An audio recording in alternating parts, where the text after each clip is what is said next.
So, with only 3 days left until Election Day, the lunatic left has decided that they're going to go all in on slander of Donald Trump. In some comments that Donald Trump made when he was talking to Tucker Carlson, he was criticizing Liz Cheney's war hawk positions, and they have managed to spin it along the lines of the old bloodbath comment or the very fine people hoax. We're going to talk a little bit about Arizona's Attorney General has decided that these comments are worth looking into, which is more of the ridiculousness that we've come to expect from the left. Also, the jobs number from October has been edited or revised from 100,000 all the way down to 12,000, which has become standard. I don't know the last time they actually had an accurate jobs number or a jobs number that was revised up. It's always this big number and it always gets revised down. So that's kind of become the normal thing. And we're going to talk a little bit about some social media manipulation over on Reddit. Talk a little bit about Boeing slashing their DEI department. But first we're going to go ahead and talk a little bit about preserve gold. We have a presidential election coming up right around the corner, and it is impossible to predict what will happen. However, when there is uncertainty, whenever political or economic uncertainties are around, demand for gold goes up. Financial experts are urging Americans to prepare now. With inflation soaring, a border crisis affecting cities across the country, in small towns, and warning of a recession, my friends, we are living in insane times, completely unpredictable. So to protect your retirement accounts and 401ks, you might want to consider adding physical gold and silver. Right now, Preserve Gold has an exclusive offer for Timcast viewers where you can get up to $15,000 in free gold and silver with a qualified purchase, as well as a free guide. So text TIM to 50505. That's Tim to 50505. Or to learn more, you can visit preservegold.com/TimPool. Preserve Gold has hundreds of 5-star reviews and millions of dollars in trusted transactions with happy clients. So it might not be a bad idea. We are also sponsored tonight by Cast Brew Coffee. You guys know Cast Brew is the best coffee going. It's what everybody around here drinks. You can go on over to castbrew.com and just browse through all the different types and brands and well, not brands, but different flavors that we have. Appalachian Nights is the big, famous, and most popular one. But you could try out the Ian's. What is it? Ian's Graphene Dream, or because it's low acidity, it's easy on the belly. So you can also you also want to go ahead and head over to Timcast.com, become a member. If you like what we do, you want to give us support our work, you can go over to Timcast.com, become a member, click the join button, and you will help us continue to do what we do. You can join the Discord, meet like-minded people, and hang out and get access to our after show and all sorts of things. But so we're going to get started with, we've got Chrissie Mayr. Hello. It's so good to be here. Who are you and what do you do? I'm a comedian. I'm a chemically enhanced ginger. God, that was corny. Damn it. No, we miss you, Tim. I bought a gift for the baby. There's a stuffed chicken in here, a tiny skateboard, beanies for the girl, and a little book about skating for babies. Yes. That's adorable. Good to be here. Yeah. That's awesome. Seamus is here. Yeah, I'm here. It's great to be back. Only a couple days away to the election. We're all very exhausted, but we got to keep pushing through. It's the final hour here. Get out there and vote. Get out there and vote, boys. That's all I'm going to say tonight. That's my messaging. The men are not voting enough. You need to get out there. We cannot let women tell us who the president's going to be, boys. Get out there and do it. And Brett. Hi, Brett. Yo, what's going on, guys? By the way, guys, I'm the host of Pop Culture Crisis, Monday through Friday at 3 p.m. Eastern Standard Time right here on YouTube. How many beanies did you get for Tim? Just 3. Just 3? I mean, that's enough. Early on, that's enough. A black one to match his dad, and then a pink and a white one. Perfect. Her dad. Her dad, yeah. Her dad. Kellen is here too. Yeah, I'm running the buttons tonight. Serge is taking the night off, but I joked that the B team is here today. Yeah. But hey, I love it. I love it. If you guys haven't seen the Culture War episode, check that out on Tim Pool, youtube.com/Tim Pool, the Culture War channel. We don't do after shows on Friday night, so after this wraps, go over there and check it out. It was Tim Pool versus Sam Cedar. We went for 3 hours. It was fun. It was fun, and there were some fireworks. Also, if you're listening to us on Apple or Spotify, please give us a really good review. It really does help. And let's get started. B team, speak for yourselves. I'm a double D. From CNN, Trump says war hawk Liz Cheney should be, I don't know if I want to say that. Yeah, you gotta work an your way around escalation of violent rhetoric against his opponents.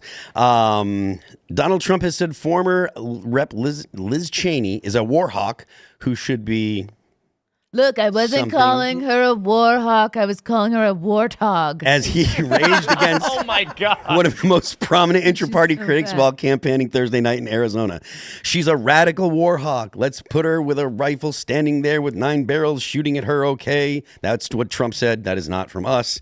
The former president said at a campaign event in Glendale with former Fox News host Tucker Carlson, let's see how she feels about it, when the guns are trained on her face. Good Lord. It's typical of the left to spin the things that Donald Trump says. Like I said in the intro, this is very reminiscent of the very fine people hoax,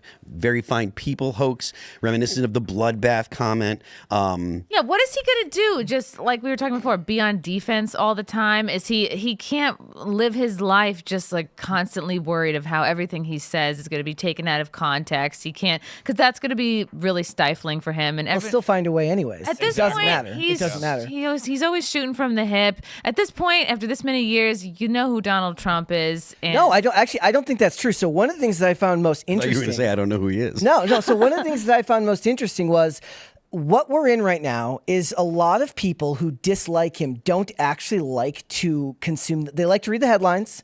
They don't like to read the articles, and they definitely don't watch his speeches beyond sound clips. So a lot of people who did take the time to tune into the Joe Rogan episode, who didn't know him long form, said, I can't believe how the people were framing this guy. He seems so normal compared to everybody else. So you could actually say that a lot of what this country has gone through since 2016, it really is because poor framing and people not willing to look into it. It's one giant misunderstanding, and we are all suffering because of it. How much do you think it's actually poor framing, though? Like, I understand that he does talk Evil framing from the media, not poor. I was thinking more of Donald Trump's actual phrasing, right? So he could, like you were saying, he could really be walking on eggshells all the time and be very, very, very careful.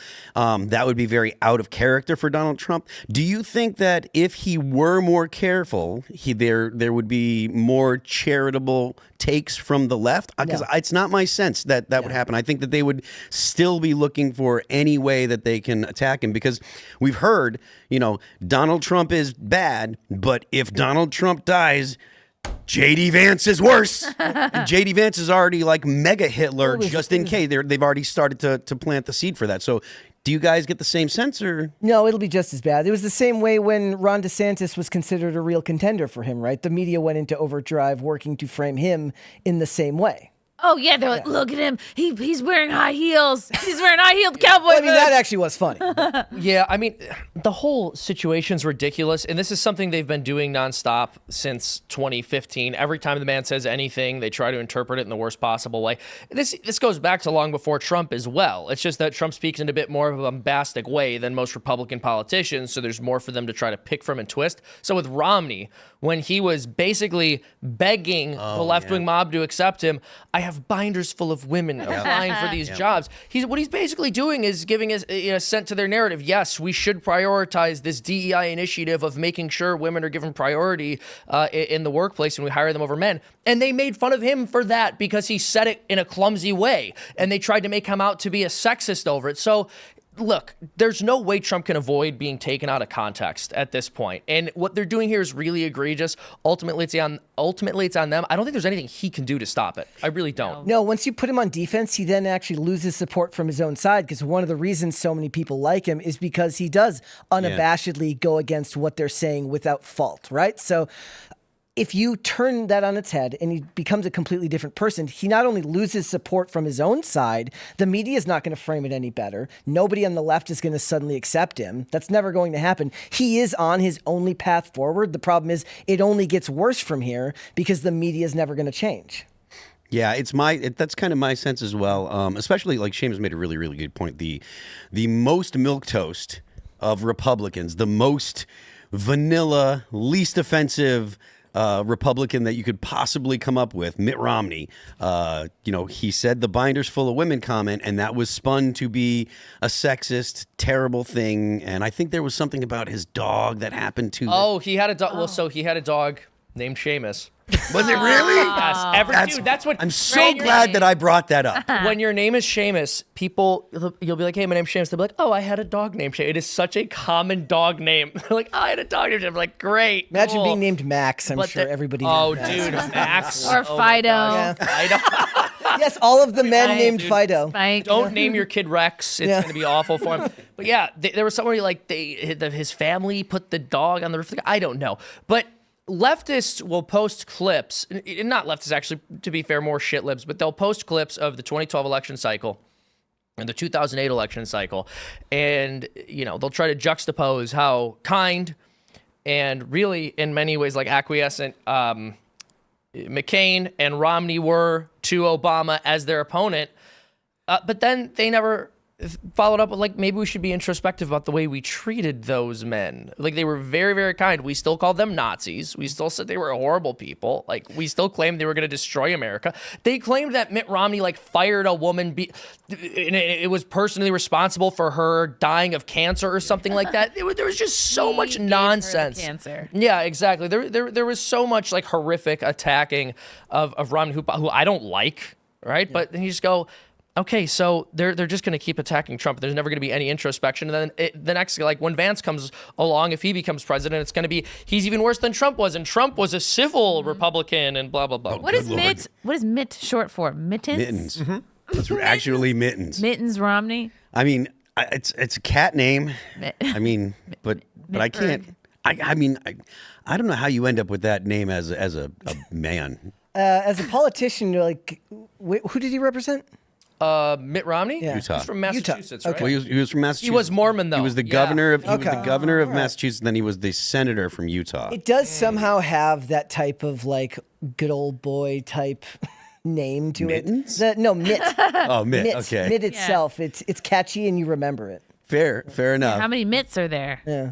I still feel like Mittens is. I actually kind of want to know what his what Great Mitchell? cat name. It's probably short for Mitchell. So is Liz Cheney just a full-blown Democrat at this point? Because I feel like this is kind Aren't of they all? It's just a uniparty. Hey, I'll trade Tulsi for Liz any day. His name's Willard. Willard. His name is Willard. Willard Mitt. Mitt's the middle name. Mitt is. I didn't know that. His name is literally Willard. So he wouldn't go by Will Romney. He's like Mitt will stick better in Willard people's Romney. brains. Yeah. But to your point earlier, look, there's they put together these photo montages now of all of the rallies where they've called every Republican a Nazi for the last however many decades. You're not going to get away from it. So acquiescing to whatever they want, whether it's their feigning of civility, we all understand that does not matter because they do not care about hypocrisy. They will absolutely do all of the things that they claim that you are doing, and they will win because the media will frame the narrative, and whoever frames the narrative for the largest group of people, meaning those who are following mainstream media, whether it's on social media or the few people who are left watching terrestrial television, you cannot get away from that. And it's almost impossible to reframe a person's position. Right now, it's impossible to reframe Donald Trump as a good person to people who otherwise thought differently of him. The best thing you can do would be to focus on the economy and what he can do for the economy and campaign against the fact that Kamala's track record doesn't work within the White House right now. But most people just don't want to have that discussion. Yeah, Yeah, exactly. look, I'm sick of the Nazi comments too, but I think come hell or high water, I support him. Well, it's really it is something to be sick of. I mean, great pun, by the way. I Comedian. don't want to Okay. just skip over that, but the reality is this has been going on for longer than we even realize. I was doing a podcast the other day, the Loopcast with Catholic Votes the Loop, and what it's called, the Loop? No. I was like, is this a P. Diddy podcast? Loop. Like keeping people in the loop. Sorry, I but screamed. They what they pointed out was that literally all the way back to Eisenhower, like there are people on record calling Dwight Eisenhower a Nazi. Yep. I mean, this is back all the way back in the 50s. All the way back in the 1950s. This is not a new thing. I don't have it pulled up or access to it right now, but I've seen the old propaganda videos from what I assume are conservatives talking about how the communists were going to attack regular Americans, and they've been saying call them Nazis, they've been saying call them fascists. That's been the playbook of the far left, which the actual communists. That has been their playbook for the entire time that there has been, ever since post-World War II, right? So at the end of World War II, that was the modus operandi of the far left, and it has not changed one bit since then. Well, it's actually gotten worse now because of social media and the ability to reach more people through the internet. Well, we had a interview with Piers Morgan a couple days ago, and Nina Turner was on the panel. It was supposed to be a debate. It was actually a great conversation. And Nina was like, listen, she was slamming Democrats. She's like, you can't keep saying Nazi. You can't keep saying he's the boogeyman, because when the real bad guys come around, you've taken all the power out of that word. That's right. It's a disservice to the whole country of the United States. Yep. Well, it's also one of these issues where the further we get away, you're right, it's happening more and more often, and part of that is because the further we get away from World War II, the easier it is to mythologize that time period. So what they can do is say things like, well, if you don't support transgenderism, you're a Nazi. Every single man who fought in the Second World War would have opposed transgenderism if it was an issue that was brought to their attention. They would have gone, that's disgusting, right? That's not something that they were fighting to try to preserve. And so at the time, if they were to call, you a Nazi for not going along with the insane left-wing program of today, when World War II veterans were still living and vocal, there's very few of them left, they'd come out and say, well, that's obviously insane. I fought the Nazis, and that's not what I believed. Everyone who fought the Nazis would be considered far left by the modern Democratic Party standards, and I'm including the communist Russians in that. Like, every single person who did anything to defeat the Nazis, with a tiny handful of exceptions, would be extremely far to the right by the modern Democratic Party. Say far standards. right, not far left. Yeah. Like, did I say left? I'm sorry. No, hold on, rewind it. I He's take tired. it back. I take Very it back. tired. No, yes, I'm exhausted, but I take it back. Far right. I'm just imagining all these old men like, look, I fought so hard for the right for you to keep your own penis, son. So don't Don't cut it off. don't get in with this hogwash. Don't slice that off. We're going to go, I'm not going to a new story, but this is connected to the story that we've been talking about. Arizona's Attorney General's office probing Trump's violent comments about Liz Cheney. So it is turning in, or the left is continuing the lawfare to use, against Donald Trump. Arizona Attorney General Chris Mays said Friday that her office is investigating whether former President Donald Trump's violent remarks about former GOP Representative Liz Cheney broke the law. I've already asked my criminal division chief to start looking at that statement, analyzing it for whether it qualifies as a death threat under Arizona's laws. Mays, a Democrat, shocker, said during a taping of Sunday Square Off on 12 News in Phoenix. I'm not prepared to say whether it was or it wasn't, but it is not helpful as we prepare for our election and as we try to make sure that we keep the peace at our polling places and in our state, Mays told the NBC affiliates. Now, this is obviously ridiculous. Anyone that listens to Donald Trump's actual statement hears him say that Liz Cheney should have a rifle. Like, he's talking about putting her into a combat situation. It's the old chicken hawk argument, which we've heard a million times. Code Pink used to do it all the time. They used to say, oh, George Bush should go fight the war in Iraq and send George Bush's kids and send Dick Cheney's kids. This was standard fare from the left. Absolutely, totally normal from the left up until Donald Trump says it. And then now we're talking about maybe this is a violation of some kind of fabricated law, because in the United States, we do have the freedom of speech. It's protected by the First Amendment, and it is abundantly clear that that was not a threat. There was no threat in that, it contained in there at all. This is meant to just rile up the left because this is not getting through to anybody. I agree that it's meant to rile up the left, but I also think that if they could, they would throw him in jail or do something you know, so it's it. Whereas, yes, you're right. I agree. It is meant to rile up the left, but give them the power, give them the authority, and they will throw their political opponents in jail. They did it with, what's his name? Bannon.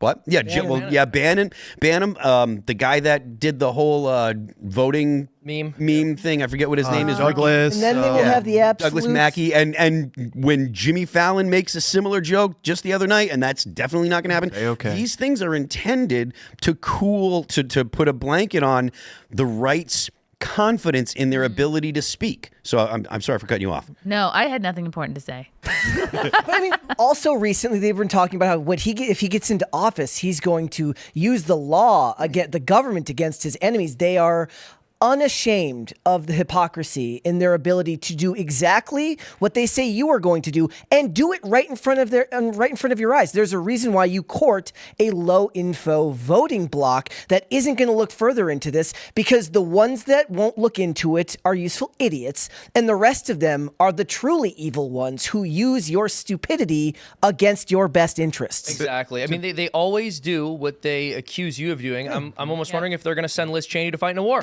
If Kamala wins, maybe she puts Liz on the front lines.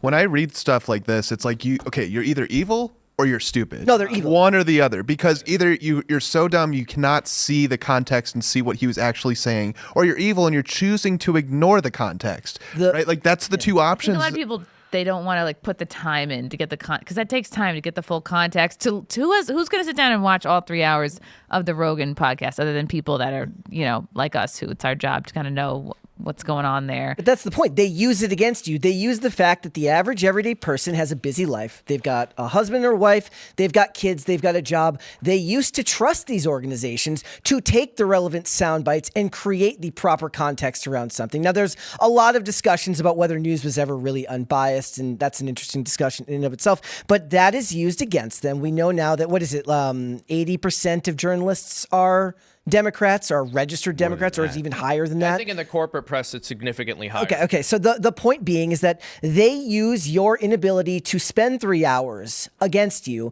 and that's compounded with the fact that people take emotional reactions to all of this. And so the people who are posting these articles, the lawyer or the people who are in government who are pushing it, they're evil. And the rest are just stupid. Michael Malice makes a great point, too, when he says, the average person, if you try to tell them that the news is lying to them, like they understand it in a similar fashion to if you told them that the weatherman is lying to them and not making a mistake. He's intentionally lying to you. Why would the weatherman lie to me? Why would the meteorologist lie to me about what the weather's going to be? And so it seems so ridiculous to the average person who's not, if you watch 20, 30 minutes of news a week, you're going to have only a wave top kind of understanding. And so it does seem completely out of left field. What do you mean they're lying? Why would the news lie? They're the news. Other than boomers and people waiting for flights, who is really watching legacy news anymore? It's true. I mean, it's a good point. I think the medium's dying for a reason, but what the legacy media is trying to do at this point is exert control over new media. That's why we saw this hit piece published by the New York Times the other day. They're desperate because their grip on power is slipping away. And so what they have to do is ensure that their vision for what should be printed, for what should be said, for what's allowable is adopted by these major platforms. So they're trying to use the power that they still have left to organize boycotts against new media platforms so that they can basically use the purse string to control the message. They know that headlines really do still manipulate people by their feelings, which is such a powerful aspect of social media. It's not even about whether they're watching CNN or not, right? It's whether Meemaw is posting the really, really incendiary Trump article in her Facebook mom group. That's that's how you spread the anger far and wide. I am Meemaw, by the way. There you go. That's me. But I mean, we see it all the time with just totally fake stories like Donald Trump wants to ban abortion nationwide. No matter how many times the man says... I wish he did. Yeah, I wish he did. He doesn't. Do it.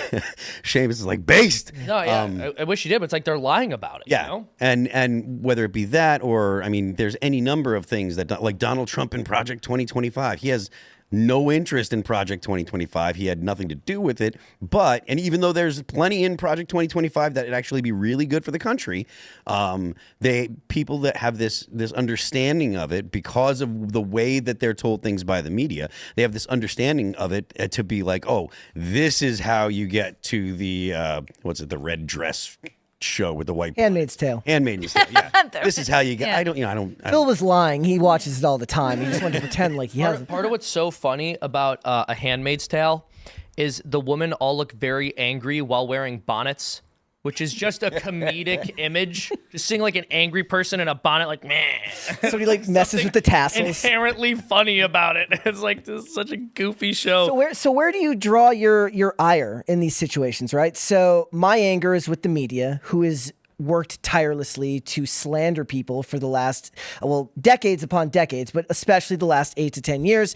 But then you have to ask yourself, look, at a certain point, you're an adult. You're responsible for the information Speak for that you're responsible for the information that you're taking in every day, right? So if you're going to yell at me about Project 2025, but you're not willing to do the 5 minutes worth of research it takes to go find the speech of him talking about it, I don't even have to see, you have to look for videos saying debunking it, like as if you're trying to not confirm your own bias. Just go look for any speech of Donald Trump actually talking about it, and within 5 to 10 minutes, you will find at least one clip where he says, I have no interest in this, I don't know what this is about, but they're not willing to do that work. So depending on the day, my anger goes between the journalists who actively lie for evil reasons and people who will not do any work to actually change or broaden their horizons on things that they tend to hold against us far more than we hold against them. Exactly. You are more likely to remain friends with your Democrat pals, your lefties, whatever. That's never bothered me. I can agree to disagree about anything, but it's their inability to look into it at all, but yet hold it against you as if you're the problem. Yeah, don't look into it, but break up with your Exactly. Trump-supporting boyfriend. Like there's something infuriating about that. Well, Yeah. I also want to point something else out, too.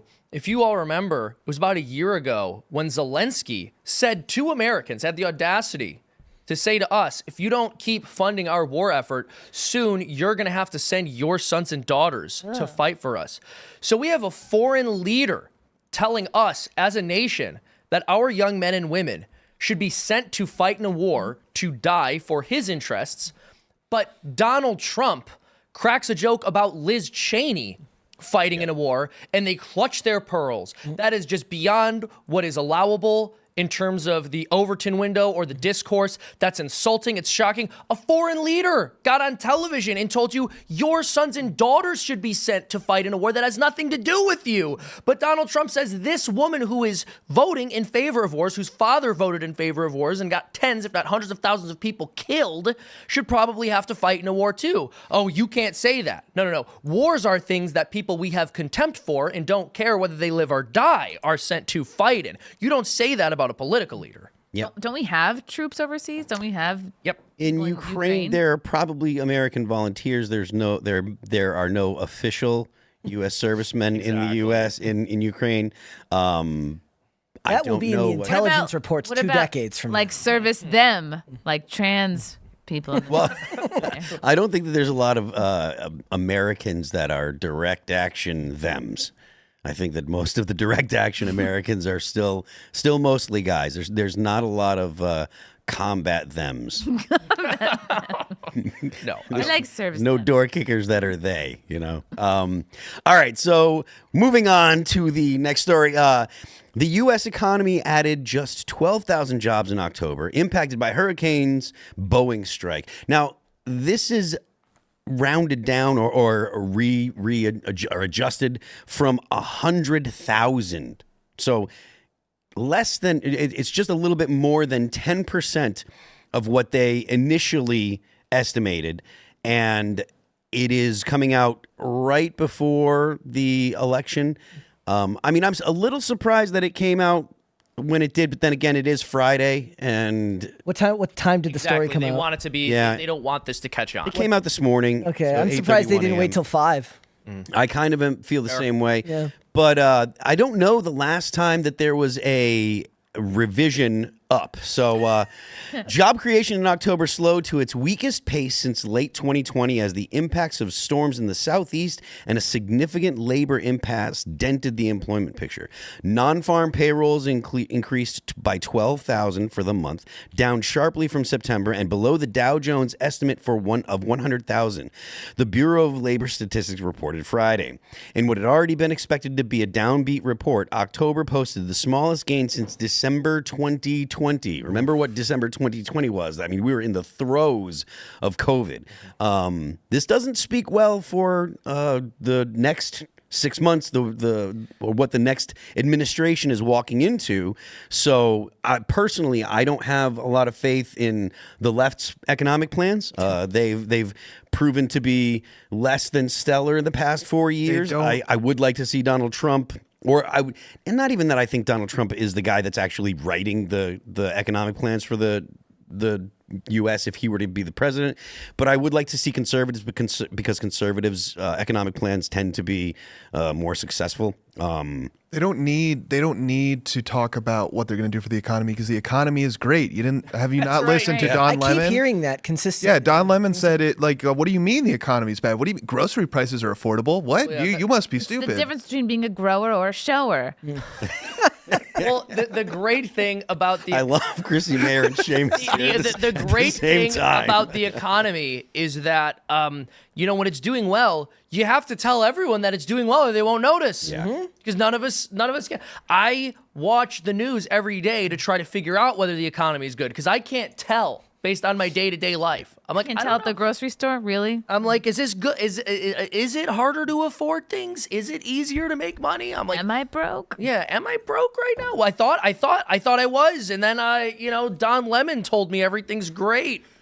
And it'll be worse too because historically we know that when presidents enter office now, there's usually an insane amount of executive orders that get put into play. Yep. Certainly the killing of the pipeline after the last one, stopping of funding for the border wall, it will only clamp down and get worse. But the biggest the thing that's funniest about this is they're like, vote for economic change by voting for Kamala Harris. Yeah. And then you're like, but like, she's already I mean, I know she's not the president, but like, they're already there. They're like, don't think about it. Just do it. Yeah, I'm not entirely convinced that the new administration would have significantly different economic policies. Mark Cuban thinks you should vote for her, so it must be a good idea. She brings her own experiences to the job. Yeah. No. I mean, she's only been, Attorney General of California and a senator, right? Those have been her jobs. I don't know that she's done anything. She's never created a job. She worked at McDonald's. Allegedly. No, hold on. Wait, that picture was photoshopped. Okay. It was photoshopped. I believe it was a woman who had died. Yeah, it's a sad story. When you actually read the story, it's heartbreaking. Really not a good lady. Yeah. I mean, all her jobs are hand jobs. Yes. So I think that because of the things that she has said in the past, now I know that she's walked all of her positions back.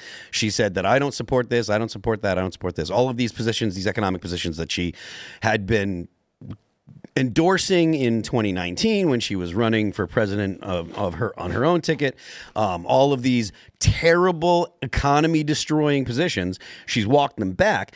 But I imagine that were she to get into office, there would be at least some kind of policies that resemble those, because I don't believe for a second that she actually has pro-growth policy. The what is it? The opportunity economy that she's talking about.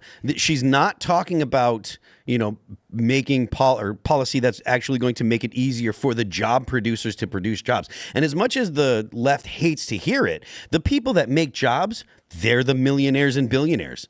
So if you have millionaires, if you have a policy that's attacking millionaires and billionaires, those people are going to tighten their belt, and they're going to make cuts, or they're going to not hire people. They're going to not invest because the government's coming after their profit margins. So if the profit margin gets smaller, they're not going to be hiring people, and that means that there will not be new jobs for people that are looking for, entry-level positions or what have you. Well, look what happened in California. If you want to look for a model that's similar, that would run similar at the national scale, when they implemented the wage increase for fast food workers in California, and they immediately say, we're going to automate this, we're going to automate that, we're going to fire as many people as we can. They never understand that you have to look to the way these states are run if you want a look, at least a shadow of a look of what it will look like on the national level. Now, obviously, it wouldn't be implemented further, but the thing is, what's odd is the closer you get to election, the less you should believe most of the policies that they start pushing because they're starting to get desperate. Yep. I mean, look, they're campaigning for white dudes again. There's white dudes for Harris, right? He's talking about deporting Ferrell. people They've ignored white dudes for the last 10 years, but suddenly they need to win an election. They don't have a white guy running, which And how is automatically. she gonna have money for all this? How is she gonna have money for trans inmates to grow a penis on their arm while they're in jail? Well, how is she gonna have money for giving black guys? They get a special Crypto. Yeah, they get Protect their crypto, crypto. and then new homeowners get and then we still haven't. Did Biden pay back everybody's loans? No, for college that never happened. It's just the level of pandering on that was so weird. I had never in my entire time on this planet, in my entire time paying attention to politics, I never heard anyone say, the primary issue for me is ensuring that black men have their crypto protected. I never heard anyone say that. If they're gonna have Ever. crypto, they should also have blood toe for the other gang. Both gangs.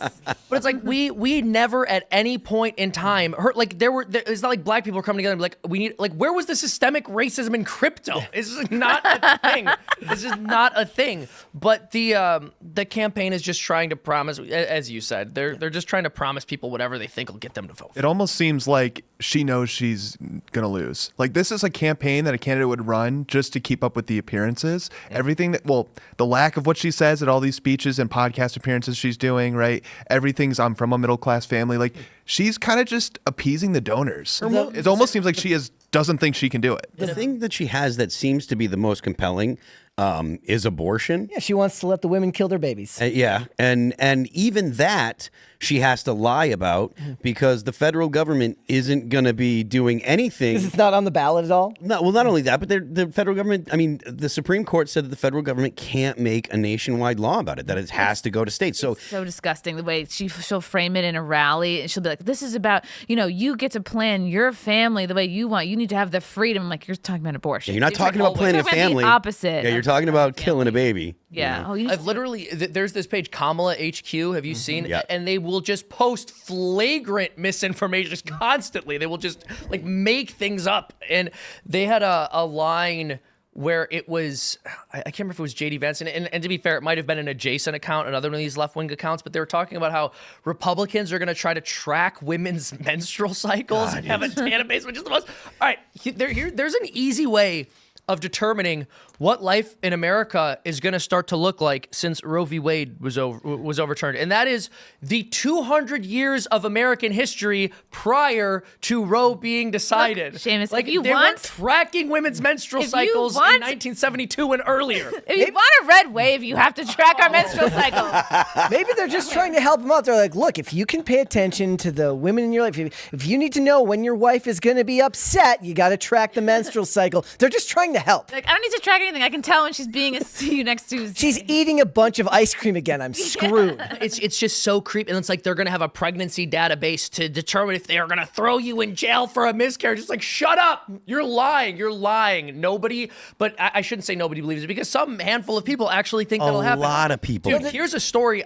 There's a story that was circulating on X the other day. And I have to interject. A lot of people believe it because Twitter. they want to believe it. Exactly. Go ahead. Sorry. But sorry. I don't want to dead name X. Yeah. But so there was a story that was circulating around X that you could tell some lefty wanted to stick, right? He really wanted it to become a story. And it was about this woman in Arizona who had the police knock on her door because she had a miscarriage and they arrested her. And so I was like, oh, interesting. So let me read this article and the article surrounding it. What had happened was this woman, according to the police officer who arrested her, believed that the child was born alive and then the woman killed it and hid the body.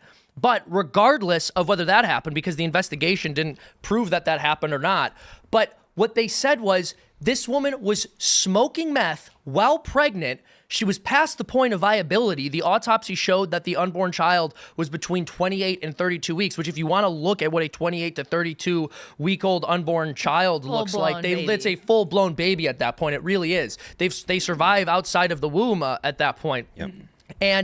And also, the icing on the cake, it happened in 2018 before Roe was overturned that this woman got arrested. So the whole story was just nonsense. And you hear this all the time. Almost every single time there's a story in the media about a woman being investigated for a miscarriage. It's like they found a dumpster baby. They literally found a dead baby. And then they have to investigate to determine, was this a stillbirth or did this woman give birth to a live baby and then kill it? But the police do not investigate miscarriages. It's complete insanity. They will just make things up. Yeah, I feel like people that are at least center right or to the right are very aware of that. I think the difficulty is convincing the average person, the average person that doesn't have a significant news diet, convincing them that that's the case. Because again, I go back to Michael Malice's statement, trying to convince someone that the weatherman's lying to you. Well, Kamala's intentionally. got such a huge base of college-educated female voters. It's like she's preaching to the choir with that. It's like, oh, you don't want to be tied down with a pregnancy, do you? You've got a lot of brunches left in you, ladies. Well, or all the celebrities who talk about, I wouldn't have been able to have my career if I hadn't had an abortion when I was younger. Yeah.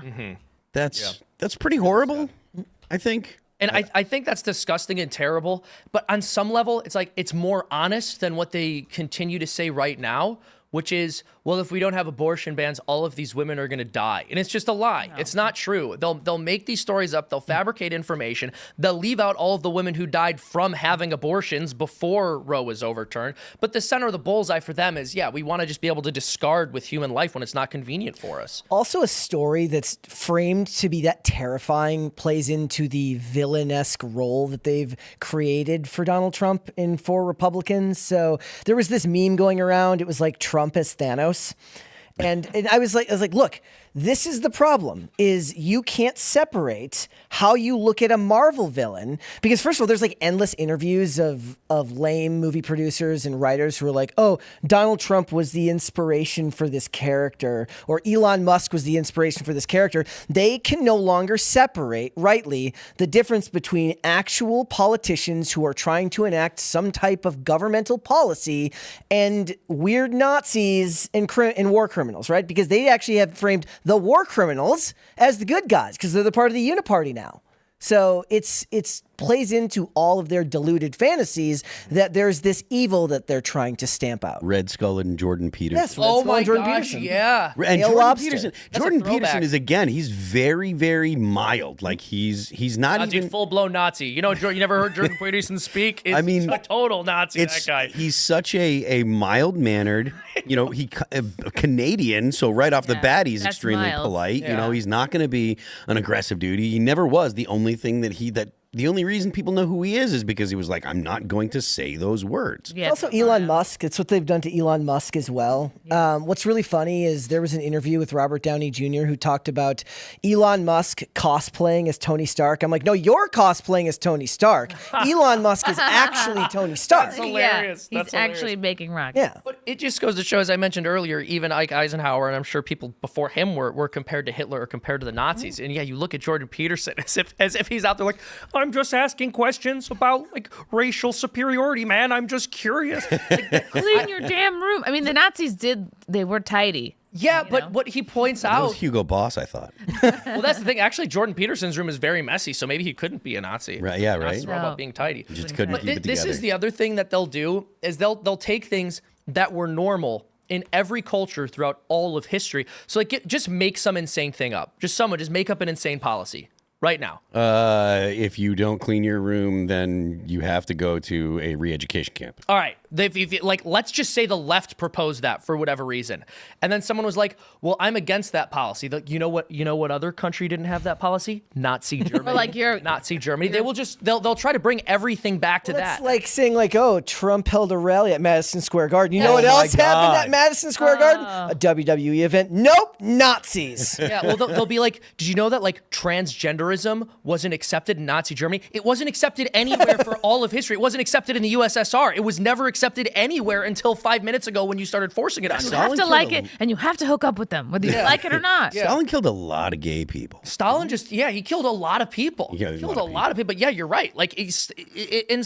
but they try to turn it into any kind of morally conservative or traditionally conservative position equals Nazism. It's just ridiculous. Also, it's funny because it does pull it back, not to pull it back to Hollywood again, but you mentioned Stalin. So we've got like endless movies about Nazis. We've got endless movies about Hitler. It's been covered ad nauseum for every decade for however many years. But the problem is they don't actually make a lot of interesting movies or stories about communists. No. At all. So they don't have an analog to anything else other than if I disagree with you, Why you're is a that, Nazi. Brett? No one knows what a Because Hollywood was always red. Yes, Because Hollywood. Hollywood is full of communists. Yes, it is. Commies. You've never sounded more like George Carlin than just now. But George Carlin would have to throw some rhymes in there. Yeah. Oh my gosh. Have you seen that meme of, this might upset some fans, but there's this great meme of like what George Carlin would be like today, but it's just people speculating that he would have just fallen in line with the shit lib Yeah, thing. I'm The terrified. vaccine, everybody, you want it. Like, Just be happy you don't know. why are all these anti-maskers people whose faces you wouldn't want to see anyway? Like, It's a big club and you're not in it. yeah, exactly. You want to get in the club, you got to wear the mask. I am going to wear the mask.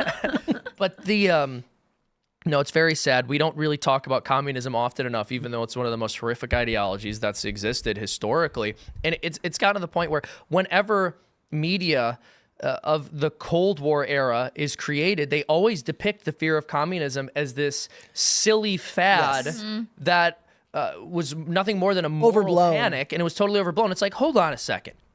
People who were living in a world where an ideology had killed over 100 million people, and one of the largest nations on the planet was governed by that ideology, and they had nukes. Like, those people being concerned about communism were a bunch of rubes and fools, but you, living 80 years after the death of Hitler and the fall of Nazism, being concerned that everyone is a Nazi makes you an enlightened intellectual, not a paranoid freak. I'm sorry, if you are a paranoid freak, if 80 years after the fall of Nazism, you're still concerned that there might be a Nazi around every corner, but you think that it's foolish to fear communism in an era where communism is still a governing force in the world. I'm sold, Seamus. I am sold. You're anti-communist now. Absolutely. I finally convinced Phil to Wow. I did not see that coming. come on.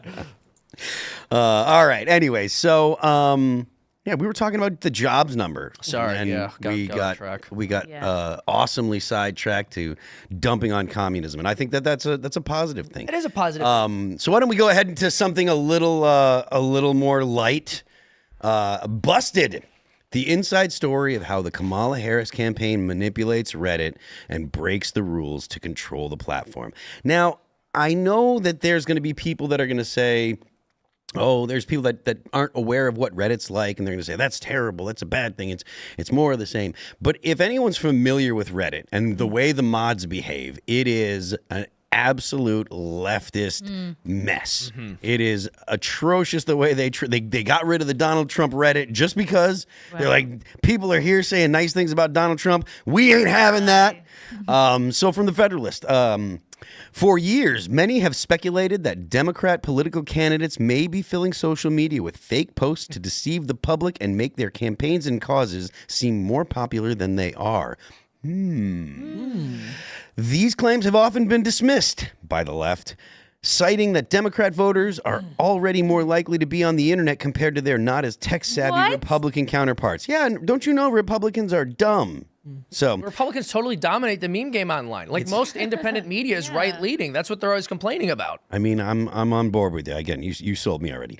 This would suggest that the constant flood of left-leaning content on websites such as Reddit was merely a reflection of the user base. However, dun dun dun, many people simply couldn't shake the feeling that something was just off, especially in the run-up to major elections. Despite my fervent belief that something was amiss, I never had any direct proof that Democrats were actively manipulating social media. That all changed 2 weeks ago when ex-user Jesse Princey replied to one of my posts with a screenshot from a Discord server seemingly related to the Harris-Walz campaign. The post says the calling all Reddit users, the no access team would love your help. We're posting and boosting breaking, informative and positive Harris and Walz news, as well as campaign generated memes and screenshots of Kamala Harris HQ social media to turn the tide on Reddit from orange to blue. We especially need people who can post at our politics, our news, our technology, and other large subreddits. Join here, yada, yada, yada.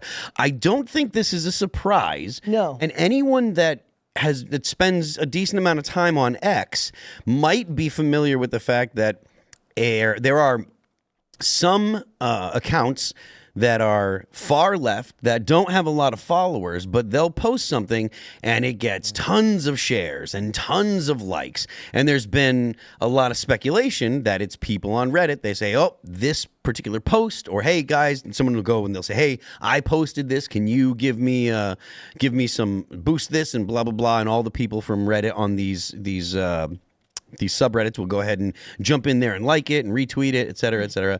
So what do you guys think? Do you think that this is an obvious thing? Do you think it's something that is worth the right trying to counteract? It's a bit confusing because on one hand you have Zuckerberg apologizing for basically collaborating with what was it, the CIA or the FBI when The Biden White House, I believe. Yeah, the Biden White House, basically the way they squelched the laptop story, that's all coming out, but you still have this, and this seems like they're up to the same old shenanigans, this astroturfing. It's not just the astroturfing. Their ground game is infinitely better than the right's. There's a reason why if you get somebody knocking on your door to talk politics, 90% of the time it's somebody campaigning for a Democrat, right? It's just the way that they move from group to group and get interest up far better. It may not be organic, but they coalesce around that idea and they spread their ideas wide that way. So this goes on in Hollywood too. So they have people go into trailer reactions and things like that to promote movies and talk good about them. It goes into comment sections for these things. All this is just that the internet that you're looking at now, which is supposed to be the public square, is artificially filled with people who are either monetarily incentivized or in this case, ideologically incentivized, and they do organize on other forums and things like this. This is just, in a lot of ways, them being better at getting their message out. So it's like Jehovah's Witnesses. Yeah, and the where right, are the Catholics, Seamus? Where are the Catholics? And the right, knocking on the door to doors. door and be like, Yeah. look, have you seen this meme? You heard the news of Donald Trump? That would not help. Well, it's funny because they will call us members of a cult, and they're the ones knocking on doors. They're listen, like, have you heard about Kamala Harris? I'm not going to get into the whole James Lindsay stuff, but I honestly think that he's got his finger on the pulse when it comes to the cult aspect, the religious aspect of the left.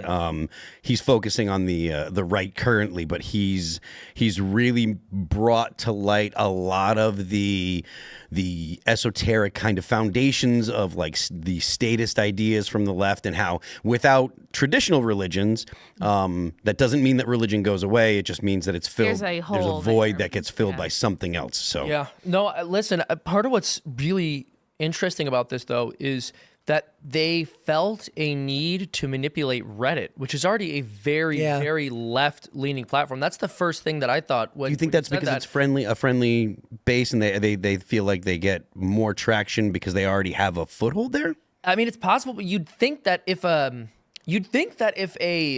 website was solidly on your side, you would try to interfere with another one. I get your point too, though. It's just.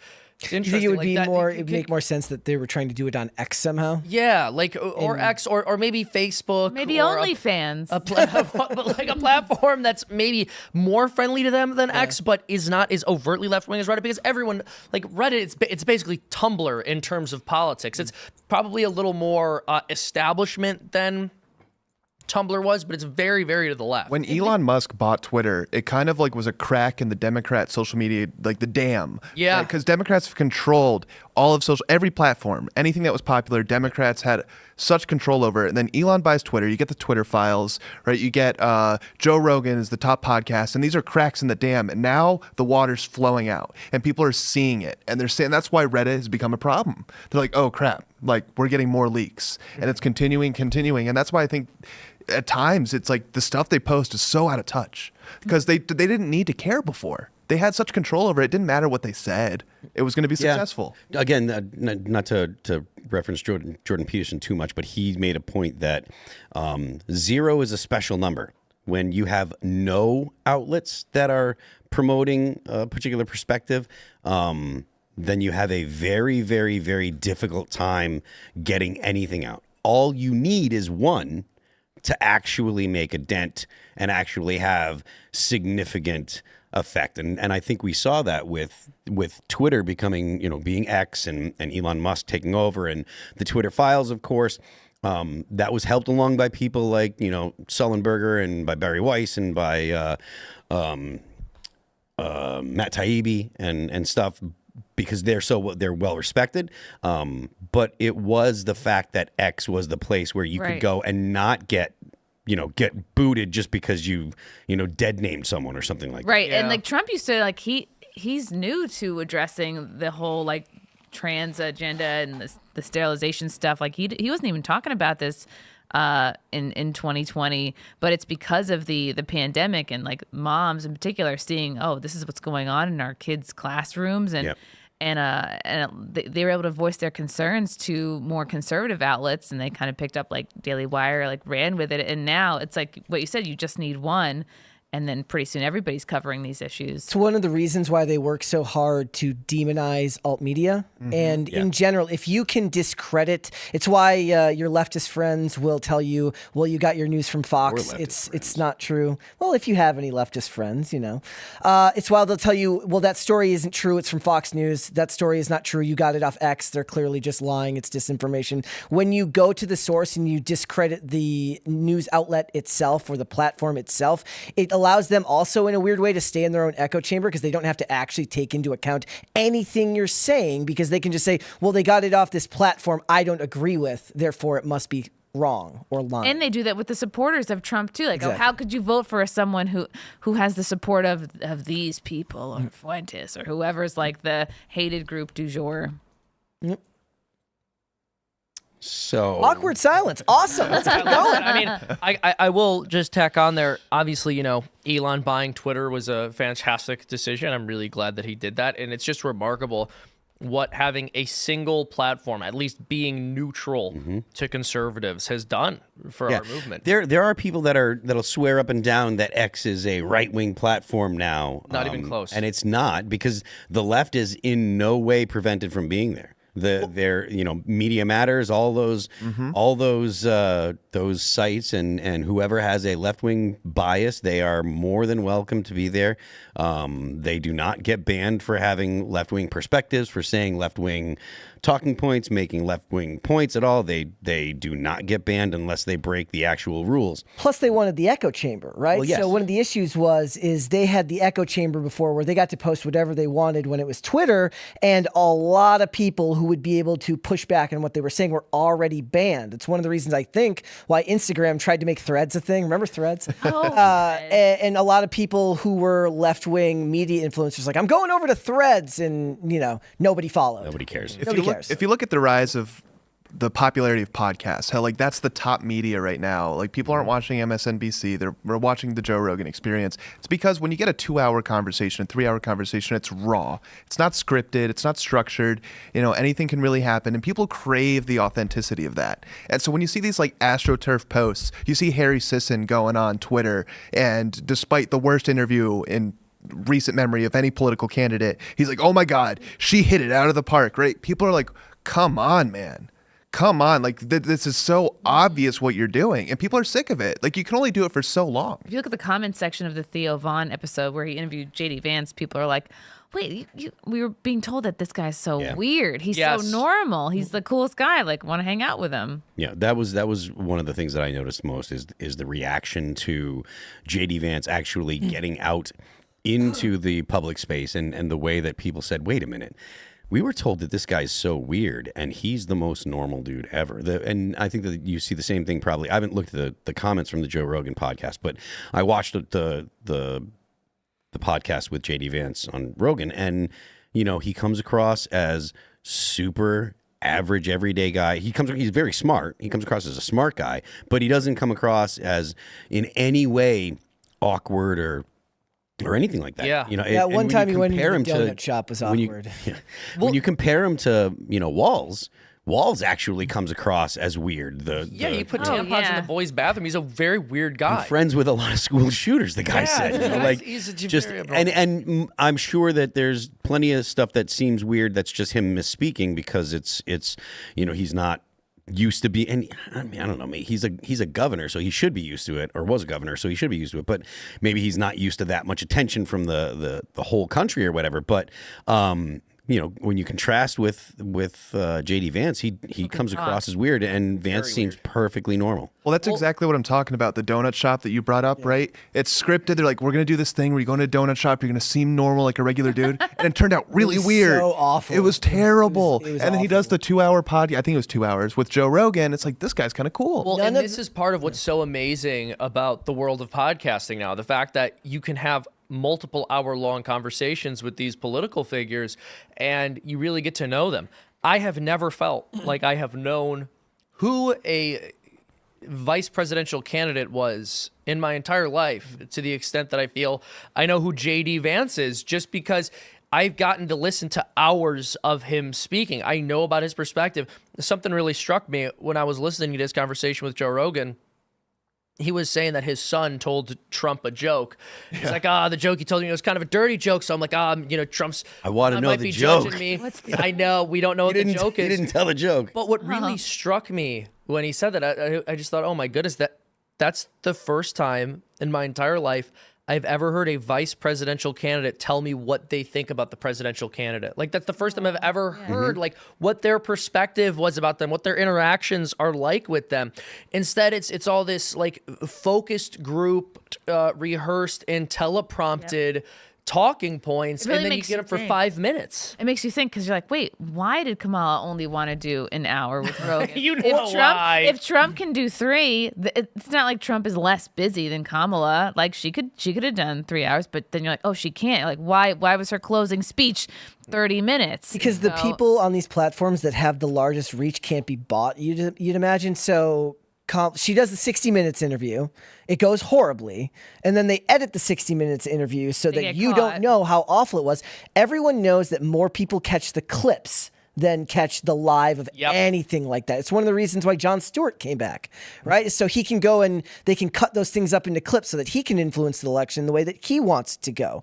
So they're used to a state-sponsored media program that is, all of these, whether it's 60 Minutes, whether it's CNN or MSNBC, they want access. They want access to these candidates, and they're willing to make whatever concessions they have to do so, because not just because they want the access, but they agree with them. Yeah, they have the same perspectives. Well, and they're also clinging to relevance too. Exactly. And this is not, I'm not the first person to say this. This is something a lot of people have been repeating, but part of what this election has shown is just how irrelevant old media is becoming. In Kamala Harris's campaign, they were certainly smart to tell the her racist one? not to Kamala do or Kamala? Kamala, I don't know which Kamala is the racist. yeah, whichever. Her campaign, it was actually very smart of them strategically to tell her not to do Joe Rogan, right? But this line of reasoning that she's the vice president and he needs her more than she needs him, that is a line of, it's garbage. No one actually believes that. No one actually believes that. And you look at the views that Call Her Daddy got on YouTube when Kamala went on, as opposed to the viewership that Trump's conversation with Joe Rogan had. It's just an astronomical difference.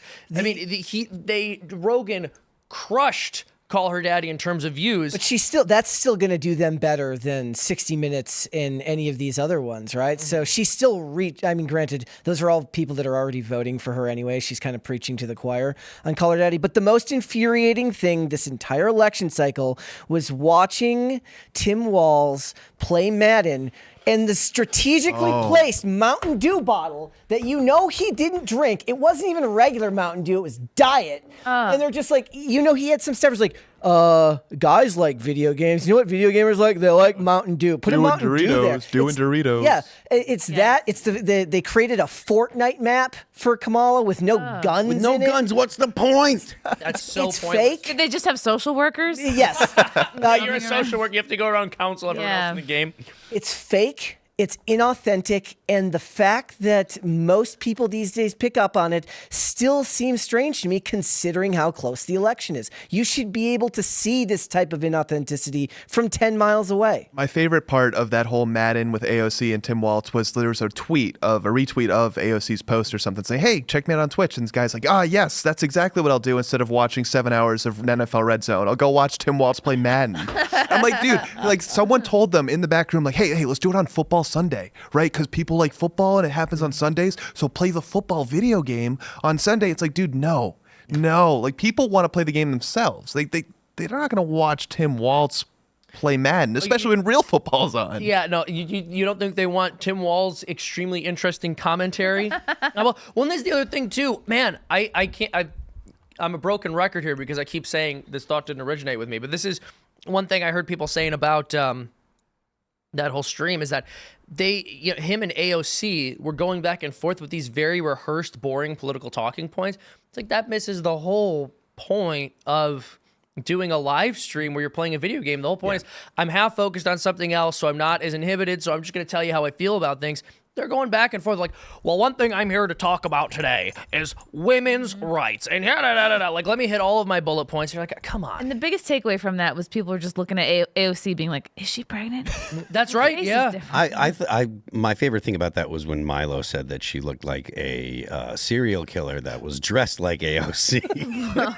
It's funny too, because that that's actually obsessed hurts. with Milo's AOC. funny. That hurts her because one of her selling points early on in her political career was that she did seem more authentic, a left-wing version of that. She would go on her Instagram lives and talk directly to the people that followed her. So she actually benefited from the same type of authenticity that we're talking about right-wing politicians trying to put forth. But You know, now you can only she's be- part of the board. You can only be called a big booty Latina so many times before you just don't want access to the people. Do you remember when, was it, I think Pelosi's done this too now, but I want to say it started with Liz Warren. She was like, I'm gonna have me a beer.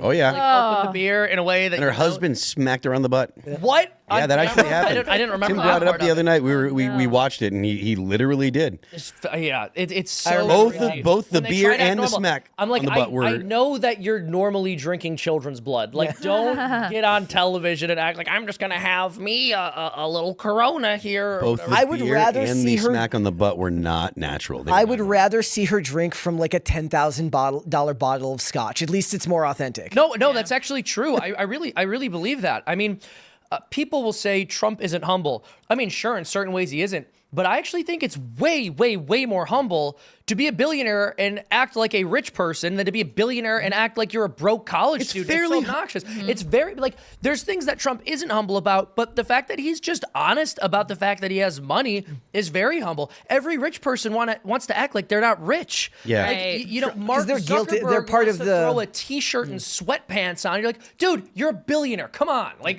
you're not fooling me. Like, oh, he's just like me. Like, I know you're drinking children's blood. The t-shirt doesn't fool me. I know what's going on here. It's also because the right doesn't hate money and their voting bloc on the left hate money and they hate wealthy people. So they have to fake it as much as possible. We were talking about it today. So we covered the all of the Avengers who all look like they're terminally ill. If you go look at this video, we talked about them campaigning for Harris Walz. And I was like, all of these people have finally learned their lesson. They frame their camera really tight to the room so you can't see how expensive everything in their house is. They're always like, there's one TV behind them. It's a modest sized TV because if you show the whole room, it's full of a bunch of antiques. If you're and- outside, don't show the expensive view. They did this with Ashton Kutcher and Mila Kunis when they had when was it he didn't get Me Too, but there was like They had human to apologize for and what's they his face. they went and they like filmed on the side of the barn at their house, so it looks like they're in a very very rural area, but really they're just on this wealthy plot of land. That's why I respect rappers. Yeah.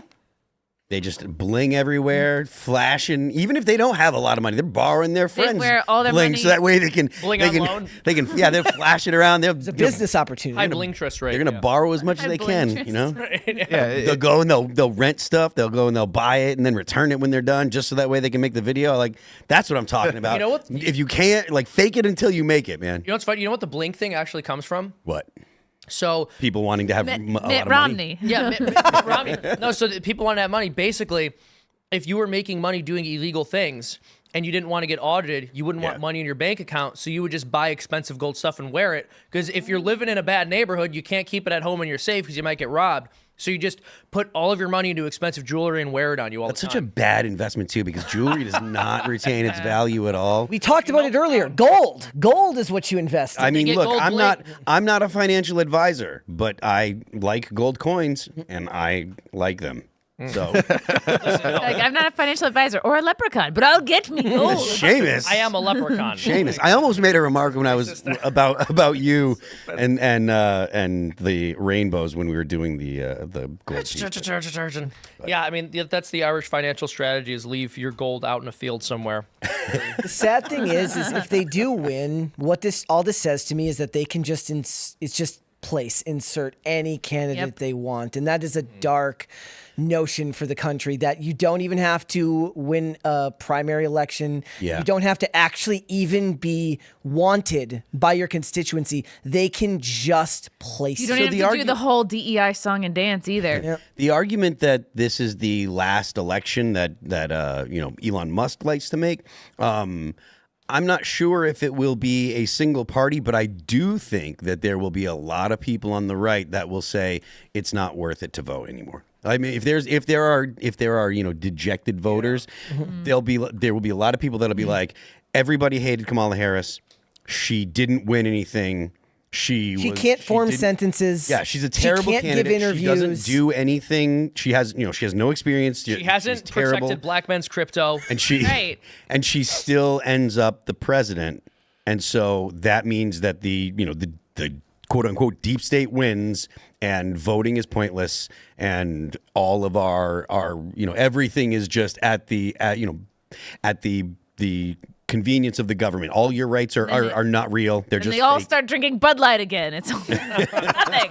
Like, might as well chop the penis off, you know? Well, it's like what Mike was saying last week on the on this podcast last Friday. We said they've poured trillions of dollars into stamping out populism the same way that they did communism back in the 50s, right? So how do you fight a $1 trillion propaganda machine with memes? Yeah. $1 trillion memes. Yeah, Yeah, $1 trillion memes. You have to spend more on the memes. Yeah. I don't know that you. I mean, I don't know. Elon Musk spends a lot of money on memes. A lot of the rocket launches are kind of memes. Like they really are kind of showing you what's possible. And I do think that if you have a Harris administration, I don't see them being particularly friendly to SpaceX, to the aspirations that Elon Musk has about getting, the goal is to have the ability to do, 10 or 20 launches a day, because the reusable rocket comes down, they clean it off, refuel it, and go again. If he can't get clearance to do a launch more than every few months, then he might be right that human beings are never going to get off the planet and colonize Mars because governments won't allow it. The bureaucracy will just drag you down. And that is a real, actual consideration. Like, if you do not have a government that empowers its people to go, try, and fail and learn from the failures, then you're never going to have the kind of progress that we need to be able to get off of Earth. And whether you believe colonizing Mars is realistic or not, asteroids coming to the Earth and smashing into the Earth and killing all life on Earth, those are real. Like, that's happened in history. It's happened multiple times. So it's not a bad idea to say, hey, we should try and figure out a way to get some kind of plan B, even if it's just something like, space stations that human beings can stay in for more than just a few months or whatever, or a year or two. So that way, if something like that, something catastrophic happens, we can, the species can survive, or at least has a chance. Well, and regardless of the likelihood of that kind of a scenario, surely we can agree that space exploration is worthwhile and that Elon Musk has really been progressing the technology in a way that we haven't seen the government. Yep. And we also know that for a fact at this point, really, that they're going to go after Elon if they win this election. Yeah. They're going to go after him, and they are going to try to shut down SpaceX and make it more difficult for him to engage in the development of technology for space exploration. There's something that we say on PCC a lot, and that is bring back aspirational. We generally talk about it in the context of advertising. We don't want to see. I'm tired of seeing no fatties, no fatties, unattractive people. It kind of peaked with that Calvin Klein ad where there were just two people that were absolutely disgusting, and they looked awful, and that was kind of the peak of it, and it's been getting better. But the point is, we need aspirational things that people will chase after. Yeah. Elon Musk isn't the only guy at SpaceX, but he's the reason why they have the tower that catches the rocket, and it worked the first time.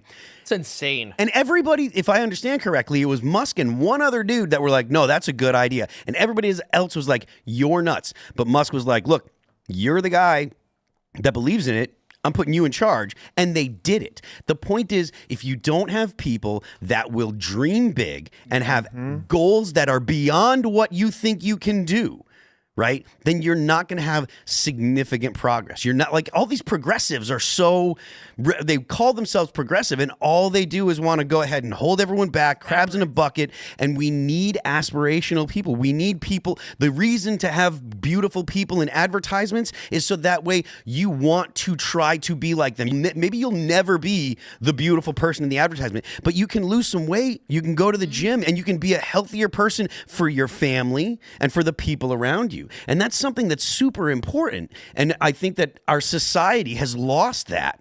They brought back the hot Victoria's Secret bottles. Thankfully. They had all fatties for a while. But it's such a wild thing, too, that, was it Dove that it started with? Where they started doing those body positive ads where they're like, look at all these different body types. And it's such a weird thing, man, because it was almost always heavier people, like really scrawny people never get a pass. The bigger you are, the more soap you need. It's actually a marketing ploy. That's hilarious. No, but it's a bizarre thing. And they want to demoralize people. They want things to be uninteresting. They want to shut down anybody who aspires to anything. And it's just really ironic to hear people call Elon Musk mediocre when he's done more to advance space exploration and creating electric cars and all of these things that, quote unquote, humanists used to consider their goals. Well, they call Kamala Harris, who's just completely empty-headed and impressive person, just an absolutely vapid, bubble-headed person, just nothing going on up there. And we're supposed to believe that she's an impressive person and that Elon Musk is mediocre. They would also love, this is the sad part about it, is they're all just statists. If NASA did it all, they'd love it. They'd think it's the greatest thing. They don't care. They don't care that he's doing it. They care that it's not the government doing it. They hate the fact that it's a billionaire. Yes. Now the government can have as much money as they want because they're they're the ones. Their own money. They love that the government has their money and is also a billionaire. They spend. They don't mind that he's a billionaire. He's a billionaire not doing their bidding because they love Bill Gates. So So do people have any real thoughts about Bill Gates? That thing. We have negative thoughts about Bill Gates, but does anybody actually have I love Bill Gates energy? I don't think that's a thing.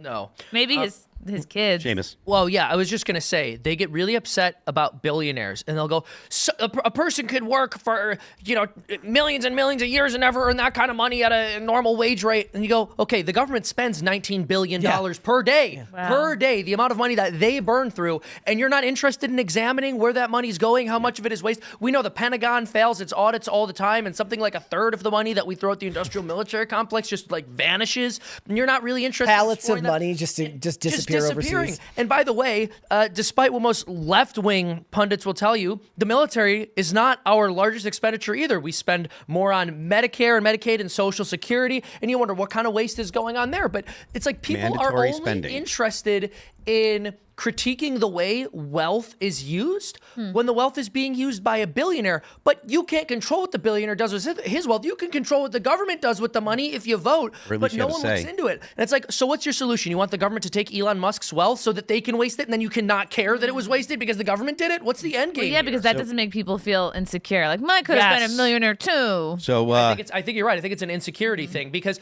the government, it's massive amounts of money being handled by completely mediocre people, and so they feel like I could be in that position. I'm not jealous. Yeah. Yep. We're gonna go ahead and go to the next story here. Boeing slashes DEI department in latest staff shakeup, and I think that this kind of has a little bit to do with the last topic that we were talking about. Boeing dismantled its global diversity, equity, and inclusion department on Thursday, according to a report by Bloomberg, citing sources familiar with the matter. The report stated that the staff from Boeing's DEI office will be combined with another human resource team focused on talent and employee experience. Does that sound kind of like? No, I think they're just rebranding. It's just rebranding. I don't know. They say it was focused on talent and employee experience. And the reason I say this is because, well, let me go ahead and finish this here. Sarah Bowen, Boeing's vice president leading the DEI department, also announced her resignation from the company on LinkedIn Thursday. Today, I turned in my blue badge, Bowen said in her LinkedIn post. It has been the privilege of my lifetime to lead equity, diversity, and inclusion at the Boeing company these past 5+ years. Our team strived every day to support the evolving brilliance and creativity of our workforce. The team achieved so much, sometimes imperfectly, never easily, and dreamed of doing much more still. All of it has been worth it. Now, Boeing had a terrible year. All sorts of endless L's. Endless L's. All sorts of breaking planes. Their stock has tanked, I believe. There's astronauts who are just stuck in outer space that they can't get back. So I do as much as we can be a little on the cynical side here and say, they're just rebranding.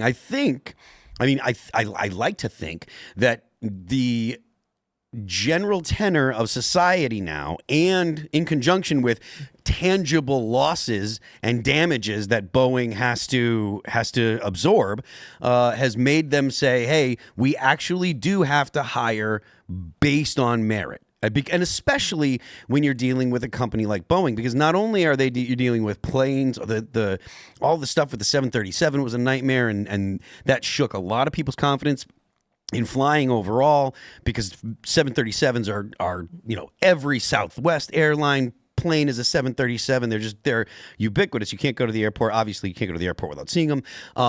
The high profile of the Boeing failure to get the astronauts back. Yeah. And then you throw in the fact that, Boeing has a lot of military contracts. Boeing is a very, very big military contractor. And I imagine, and again, I don't have a whole lot of trust in the government, but I imagine the federal government is saying, look, you can't flub the stuff that you're making for us. You can't mess it up, because we've got, airmen and soldiers and pilots' lives on the line. So I would like to think, again, maybe I'm being a little naive, but I would like to think that this is another of the small victories, and that's kind of why I wanted to end with it, because it's a little white pill for a Friday. Another small victory for team sanity. Only took a bunch of planes going down. Yeah, but thankfully were there deaths? I don't know that a lot of people died, but I know there were injuries. When you talk about, we talk about this on PCC all the time about the idea of meritocracy in art and entertainment, and that's a funny place to talk about it because the stakes are very low. Certainly, your favorite movie franchise might get ruined if the wrong person gets hired.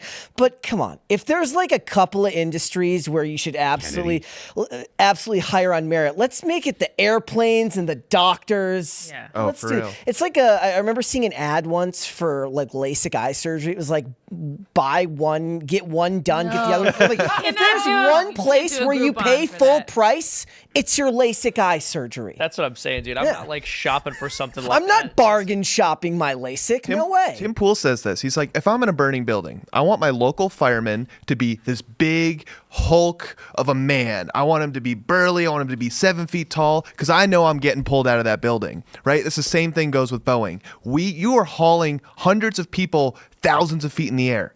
We need the best possible person to be flying those planes, to be working on those planes, to be repairing them. Every single part of an airport needs to have the best people in those jobs. I mean, raise your hand if you don't take a little look into the cockpit to see if you can see two white elbows sticking out. No, my logic. We were talking about this before the show. I said my logic is like, look, I just know that I'm not special and I will never die in such an interesting way. That's my logic. So whenever people are scared on the plane, I'm like, you are statistically more likely to die in a car crash anyways, and then I ruin it for everyone. Yeah, now no one's excited for the plane to go down anymore. This is it's a thing. We actually did a cartoon a while ago. It was almost, I think it was over a year ago at this point, but it was just like when the pilot's an affirmative action hire. And it's a goofy one, but the general idea, which I think we can all agree to, is there are certain positions we should be especially concerned about DEI with, like when it comes to an industry where a mistake can kill hundreds of people. Air traffic controllers. Or losing my luggage. Or losing your luggage. No, but even that, like, why should you have to lose your luggage just because somebody decided that certain people have a good skin color and that people with the good skin color have to be put in the positions that people with the bad skin color didn't deserve? It's just ridiculous. Give jobs on the basis of merit. They're going to bargain down. They're like, you can make the single passenger planes, but you can't make the multi-passenger planes. Oh, you can make a prop jet. Yes, you can make the You can't make Cessnas. actual jets. Yeah. Yeah, because there's too many people in the jets. Yeah, I mean, I still can't get over the astronauts stranded in space. Not stuck, they're stranded. why? Boeing Do they- stranded They got to vote two that. human beings in outer space. Do they They have stranded enough ice cream? What are they eating out there? They stranded two human Well, they're on the beings International in space. Space Station, They stranded two human beings in space, and they are investigating. I think there's at least 6 investigations against SpaceX, or maybe it's Elon Musk companies. But there's multiple federal investigations of SpaceX, the company that's going to successfully retrieve those people. Wow. So That's they're a not like really good floating. point. They're not just like. No, they're not No, in no, space. no, no. They're on the they're International floating Space- inside the ISS. It's not maybe like the they're- Sandra Bullock movie. Maybe they're got to- playing Among Us and they just got. They got to vote. out. They got their votes out of there. Did you see that? They they were able to vote. Yeah, they were able to vote. They're like, trust us. They're like, trust us. They voted for Kamala. Definitely.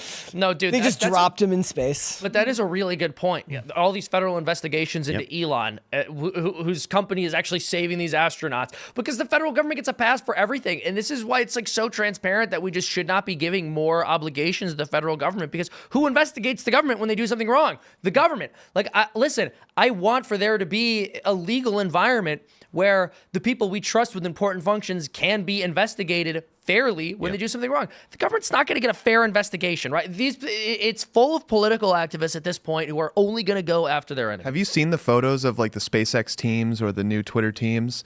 Like I'm not even joking here. Like it's a All diverse Asian team. It's a diverse team. And it's like he didn't force that. No.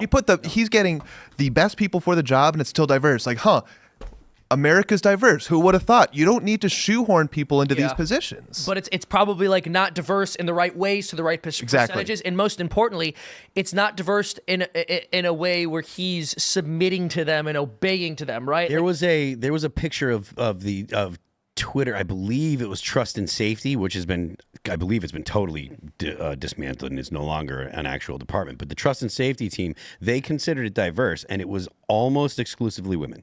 And they called that diverse because men had for so long been in these positions. So because men had been in these positions for so long, now we needed to have women totally controlling these positions, so that way you were taking the past and making it right for past offenses.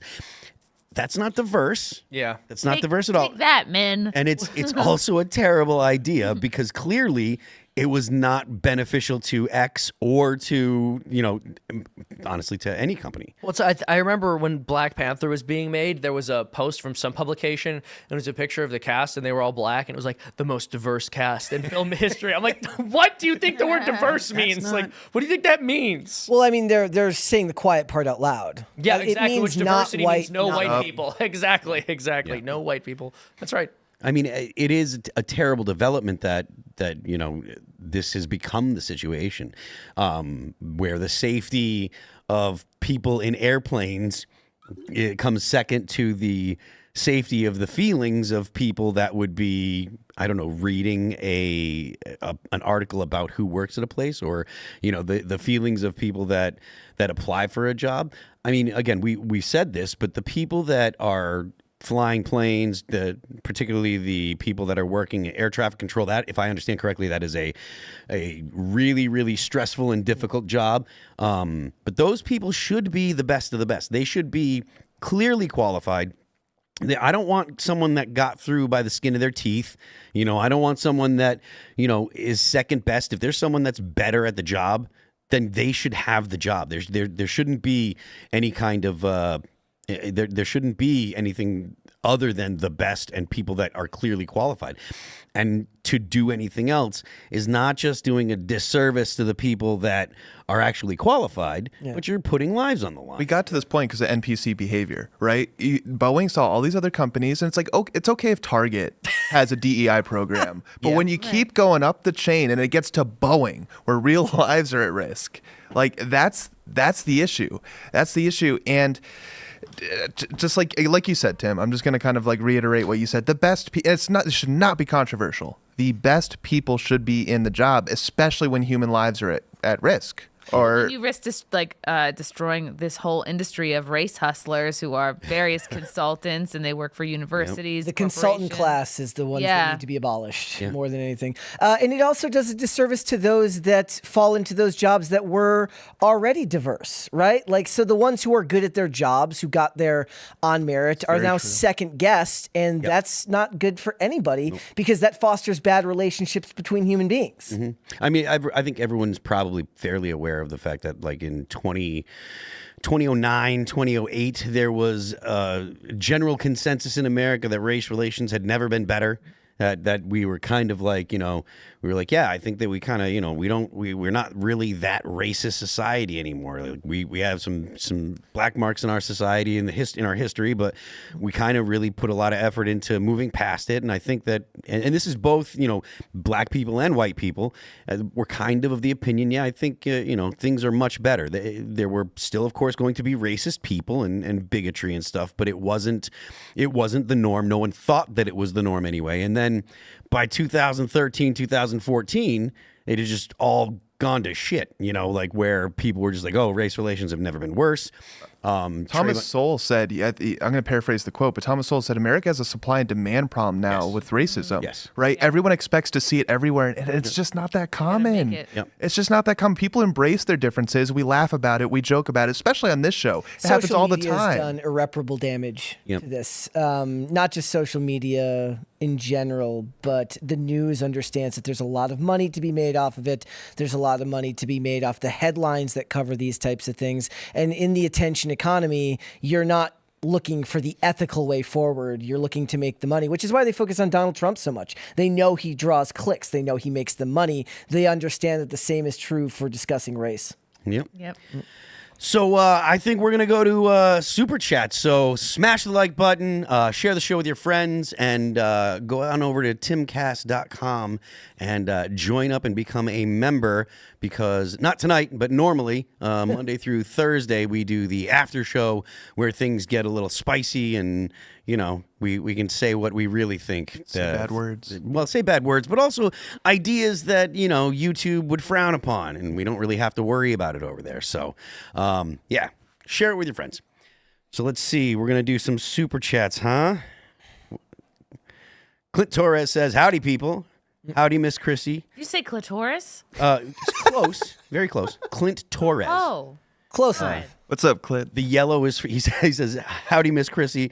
The yellow is for you. I assume that it's the. I'm a Latin king. That's why. We just go down the list here. Yeah. Is that normally okay.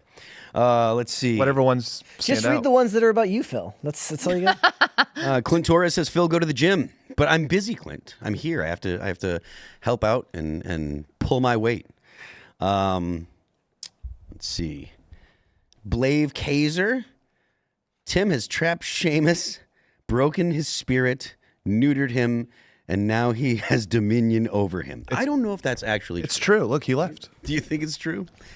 He's gone. Seamus is gone. He left his laptop. He just ran out of here. Actually, no, if you look, Seamus has 3 bottles of water, and I think he's gone. Yes, that explames it more than anything. The 3 yeah. bottles of water. Seamus with the bladder buster. I too am leaking, but in a different way. I had to pump. Let's see. Silver Serpent says 7:42 p.m. I'm not sure what that is. That's just no chat, no message. Oh, okay. Well, thank you. Kelly says smash the like button and share the show with your friends. You're right. Or Kelly's right. You should smash that like button. Or what do you do on PCC? Do you gently tap the like button. Gently You're not tap so it, rude. caress it. I wouldn't say fondle it. That's just rude.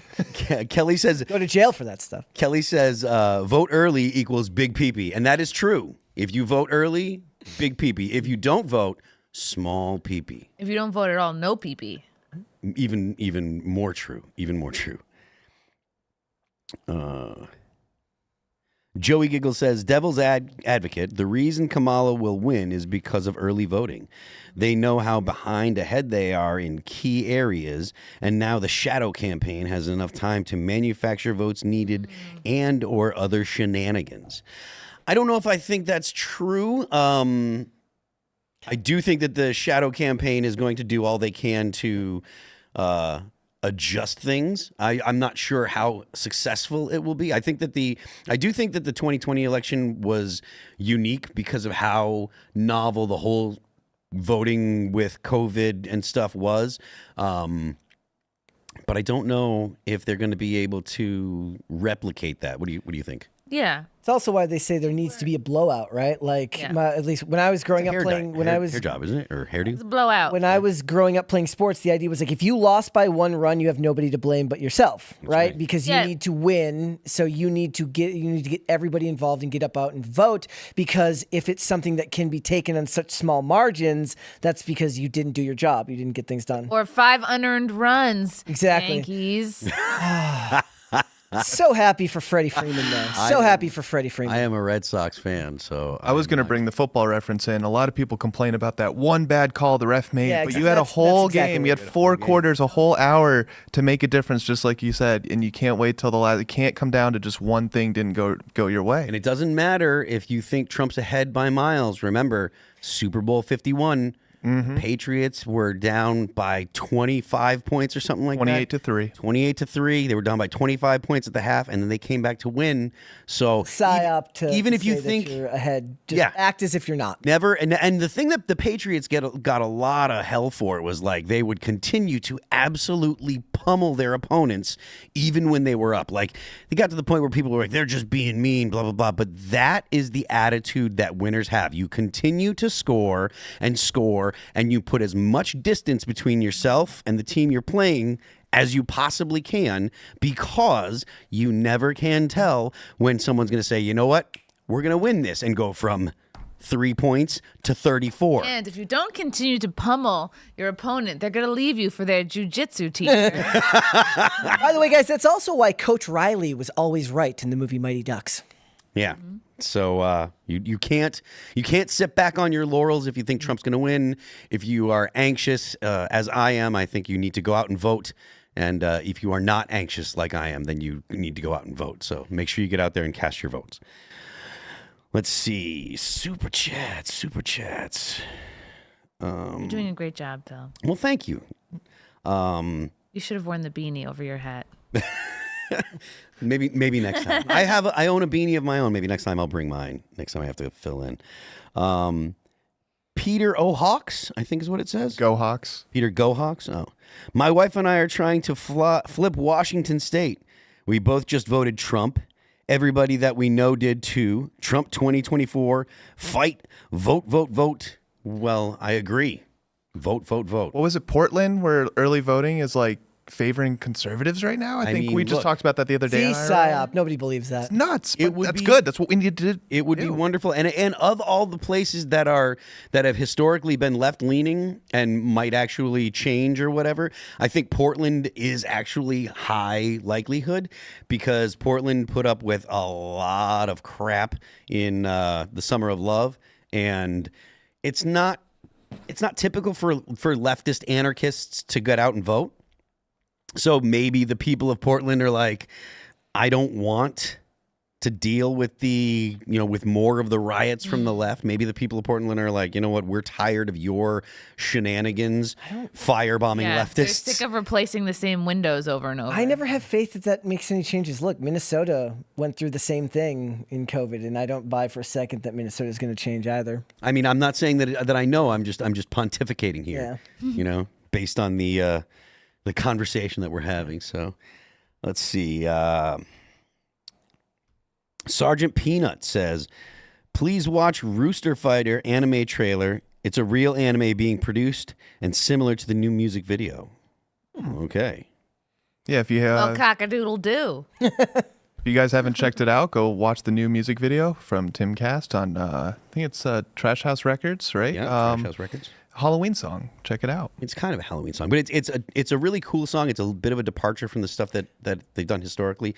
A bit of a dance kind of bop feel, you know. Is that why there was a question earlier in the week about like what is a song that feels Halloween to you but isn't Halloween?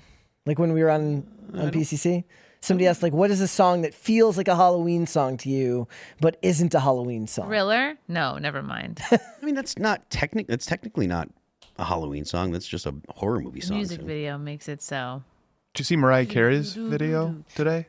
Yeah. So it starts as a Halloween thing, but then it like shatters and it becomes her Christmas song. She makes one of those now every year for Time to thaw her out. Yep. Thaw her like out that. every year. Season. 30 years old that song is. I love that song. It's so good. Best. Wow. Jason Dixon says, whoa, where's Tim? I believe he's on the highway somewhere. He is en route to Nashville. He's just napping under the table. So he's not taking the Cybertruck? I saw the Cybertruck out there. I Take don't the know. Cybertruck. I think that, I don't know. I'm not sure. I mean, if it were me, maybe I would, but I'm not sure what his whole deal is because he's got the whole portable studio that he's bringing with him. He's going to do some stuff, content tomorrow, if I understand correctly. So I don't know. Maybe it could be that doing that stuff with the Cybertruck is He difficult. should do it in the Cybertruck. He should do his mean- content in the Cybertruck. Look, man, I think that's probably a cool idea, but I'm not Tim, so he can do what he wants to do. Grotti says, All That Remains cast. Well, just one guy from All That Remains. So I think he means this is all that remains of the normal. it could be. The leftovers. Don't say that one. Oh, they're always going to try and get you. Don't say that one. Someone should be something says breaking Ron Paul tweets he would accept Elon's offer to join the Doge office. This is huge. I looked that up. Is that real? Yeah, I looked that up. He said he'd be open to joining Elon and help out with the administration. I mean, look, I love Ron Paul. I imagine it would be only part-time because Ron Paul is like He's 90 old, man. something, you know. So we need Ron Paul to take it easy because we don't want him to be we don't want him to keel over. Same thing with Thomas Sowell. Yes, Thomas Sowell's another guy that, you know, I absolutely love his opinions and his brain, but he's earned the rest. You know? That's also true. No, it's true. It's like at some point you got to let the guy chill. But he's just such a brilliant mind. Yeah. MBJ says Philcast Live. I don't know that we're gonna go with that moniker. Shimcast and Brimcast, they did that, and I think that if there's going to be a name for when I fill in, it's not going to be the Philcast. I think we're gonna go with something else. Probably not actually any specific name. It's just We got to come up with something. I like not actually any specific name. That's what maybe we'll see. Let's see. Grand Laws says Chrissie Mayr, FNT in the house. Yes, Friday Night Tights every Friday, Friday Night Tights. Okay. 4 p.m. on Nerdrotic's channel. It's a very good show. It's about superheroes. Greatest. Yeah, superhero. Oh, okay. I didn't know if it was like a fashion show or something. You know. Oh no, I mean it's like culture, film, TV, chats. Lululemon. Yeah, just complaining about Lucasfilm. I mean, there's a lot to complain Usual. about. D Grizz says Philcast IRL. Let's go. Again, I don't think, geez, there's a lot of those now. yeah, I don't think we get to decide. Maybe- I've been watching the chat all show, and Philcast is kind of become a thing, dude. It's a feel good. It's like a nickname. You don't get to pick your nickname. Yeah, it's true. It's true. In fact, the more you like it, the less likely it is to stick. True. So maybe. Nima says, Phil, please do a scream for Philcast. We'll do that at the end. Robert G. Smith says, Philcast started nervous. Don't need to win us over, dude. Be Phil that remains now that Tim bailed on us. Well, Tim didn't bail. He he has other things to do, and considering how much the man works, it's my privilege to step in and help him out. So Kodiak Anderson says, you're killing it, brother. We appreciate you, Phil. Cheers, man. Thank you very much.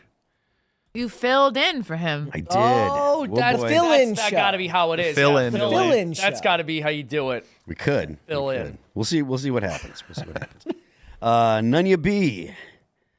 Wild how it seems Phil is a nervous host to start when he's a rock star. Love it when Phil is on. Cooler to see host, but when new album. I'm not announcing new album. New song in just a couple weeks, but not a new album yet. New album is still a little time left. So, but keep your eye out. There will be another All That Remains song coming in the next couple weeks. How does it compare hosting IRL versus getting on a stage in front of thousands of screaming fans? Well, I mean, I'm a little more used to doing the shows. I mean, I know what I'm gonna say. I know kind of how to interact with the crowd. Would it help if you signed my boobs? Would that make you more comfortable? I would, but I'm afraid that I get shot in the face with milk or something. This is my nice T-shirt. So, no, but I mean, it's just trying to know the scripts and stuff. We didn't have any kind of like actually Yeah, that part listed at the out beginning, stuff. like as soon as it gets into the conversation, it's a lot easier. Yeah. But all that stuff at the beginning, the monologue. Yeah, you want to make sure yeah. that you get the stuff that you got to talk about listed and et cetera, et cetera. And I think that I got most of it. I probably didn't say smash the like button and share the show with your friends enough. But we'll go ahead and get that. I will say, when Tim left, he didn't give us the script for this episode, No. which, as you guys know, that every episode we do have a dedicated writing team right. that writes just like a big old stack. Yeah, you guys were the scripts lying. that we have to earlier. Everybody memorize. earlier was like lying about podcasts being completely off the cuff. Everybody's just saying whatever they want. No, we got this whole script we got to remember. Deep everything. state hoax. Yeah. Yes, indeed, which we're comfortable with, I think. Gunnery Game says, so Michigan just found over 160K duplicate ballots. In 2020, Biden carried the state by about 150K votes. Looks questionable to me. Everything is questionable, in my opinion. Amen. So, This is why the Help America vote verification was so important, why Tim was talking about it so much and it seemed like no one else cared. Is this exactly, he's like, whoa, this is weird. Why are they purging 30,000? They can't verify these voters. This was happening in like all the states. And we've been talking about this since April. And I don't know of any other influencer or, news site talking about it. And that leads to this, whoa, what's going on here? what's going on indeed? Let's see. Miso Trash says, put a girl on. Excuse me. Hello. I'm here. Miss Mary says, my daughter and I voted today. Trump 2024. Well, that's wonderful to hear. We like to hear it. Let's see. Amerikish11 says, respectfully, Tim needs to prepare better for debates. Sam Cedar got under his skin and ruled him this morning. Tim is usually better at explaining points than he was this morning. I mean, look, man, Sam Cedar is pretty slimy, and I was watching it, and I think that Sam Cedar had come, with the intention of trying to get under his skin more than actually trying to get any kind of productive conversation. Sam was here to get clips. That's what he wanted to get, and so he may have got them. Like I said, I watched the beginning of it. I didn't watch the whole thing, but I will be watching it later. I imagine that it was mostly just Sam being the kind of snaky kind of guy that he is. Yeah, I saw the first hour or so of it. Maybe not even that much, but I saw a good chunk of it. And, of course, Tim's not as good of a debater as, say, me. But I Did you really say that you are a master? Oh, come on. Oh. I'm really I will enjoying say, Chrissie. I actually will say, as far as the conversation went, it didn't. I certainly would not say Tim got rolled. It felt really calm. Like I was like, oh, this might be a shit show. It kind of didn't seem like the energy was even that high for the hour that I saw, at least. It didn't even seem like it was getting crazy and aggressive. Now, as soon as Sam came on, he tried to go into drama, which I was glad Tim called him out for. He's like, you're having me on your show, but you've said I'm blacklisted from your show. And then he played clips of Tim saying he's blacklisted from other people's show, which is not what he claimed Tim said. And it was like, all right, so this is obviously not like a productive conversation thus far, but it didn't really feel like a debate. It would have been kind of hilarious if Tim was like, "You're right," and just stopped the show. Oh yeah, you're right. Ejection button. You can't be here. I will say, from sitting in the room, since I produced the show this morning, Oh, yeah, how was sitting in that? that room for 3 hours, it seemed like Tim was genuinely trying to have a conversation and a debate about ideas, and Sam was trying to drive home, I'm right, Yeah. without Okay, actually so having the It's like, debate. difficult. There was one thing that really annoyed me. Sam Cedar. And it's like, no. So what happened was, as they're having the conversation, they were talking about the death penalty, and Tim said, well, like, I don't think it should be up to the state to determine who lives and who dies. And then Sam says, well, I just don't think it should be up to any human to determine who lives and who dies.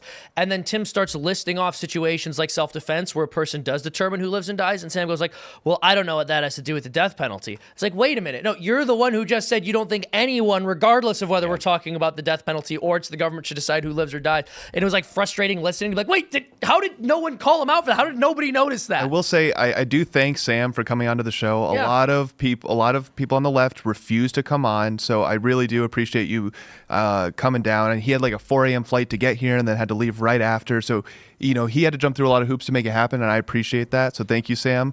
But yeah, if you guys want to check out the show, go over to the Tim Pool channel on YouTube. It's up there now. Yeah, 100%. I think it's good he came. I like that he gave Tim the hat too. Is it on Majority the Report. Spotify as well now? Because I was looking for that because in my new car I can't listen to YouTube videos. I was I wanted to listen to it on the drive home, but Yep, you can also find it on your favorite podcast platforms: Spotify, Apple, Google. I think there's one I'm missing, but yeah, it's on YouTube and Spotify and all those podcast platforms. So yeah, like I said, I haven't gotten a chance to finish it yet. Would you say that's mostly your assessment of how the rest of it goes? Is there Well, anything crazy I missed at The fireworks happen around after the 2 hour mark. after the 2 hour? Which mark, also starts is funny getting enough because that's when the real heated debate happened with Andrew Wilson and Tim.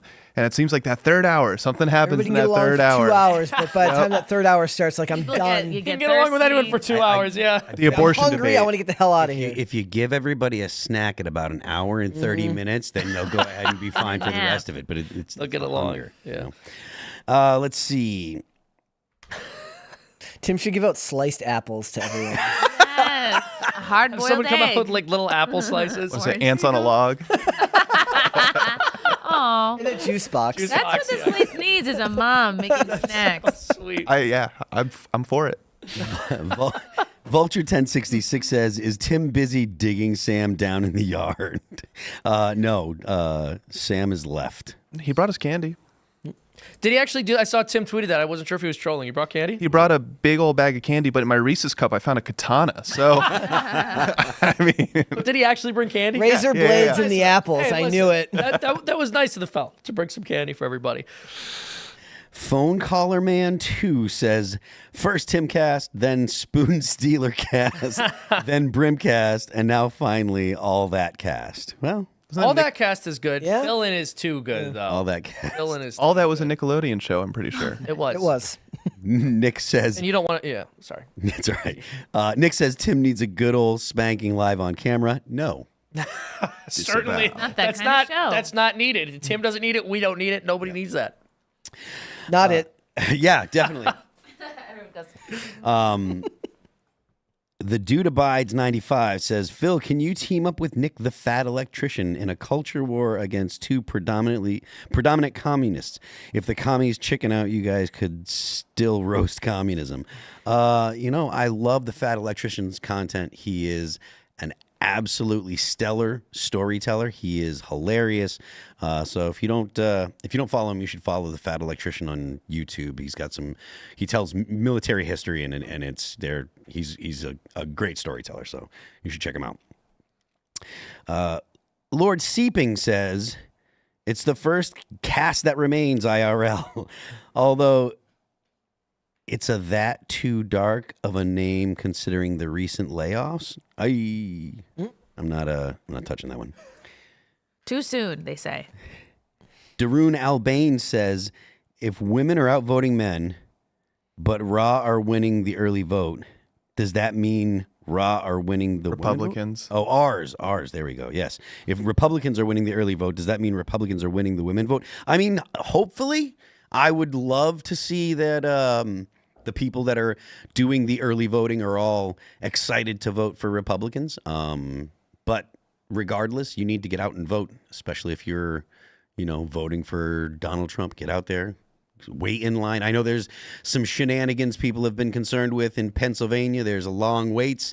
It's still warm. It's going to be fairly warm this weekend. I don't know if they're going to be voting on the weekend, but get out there. It was warm this week, so even if you had to stand outside in line,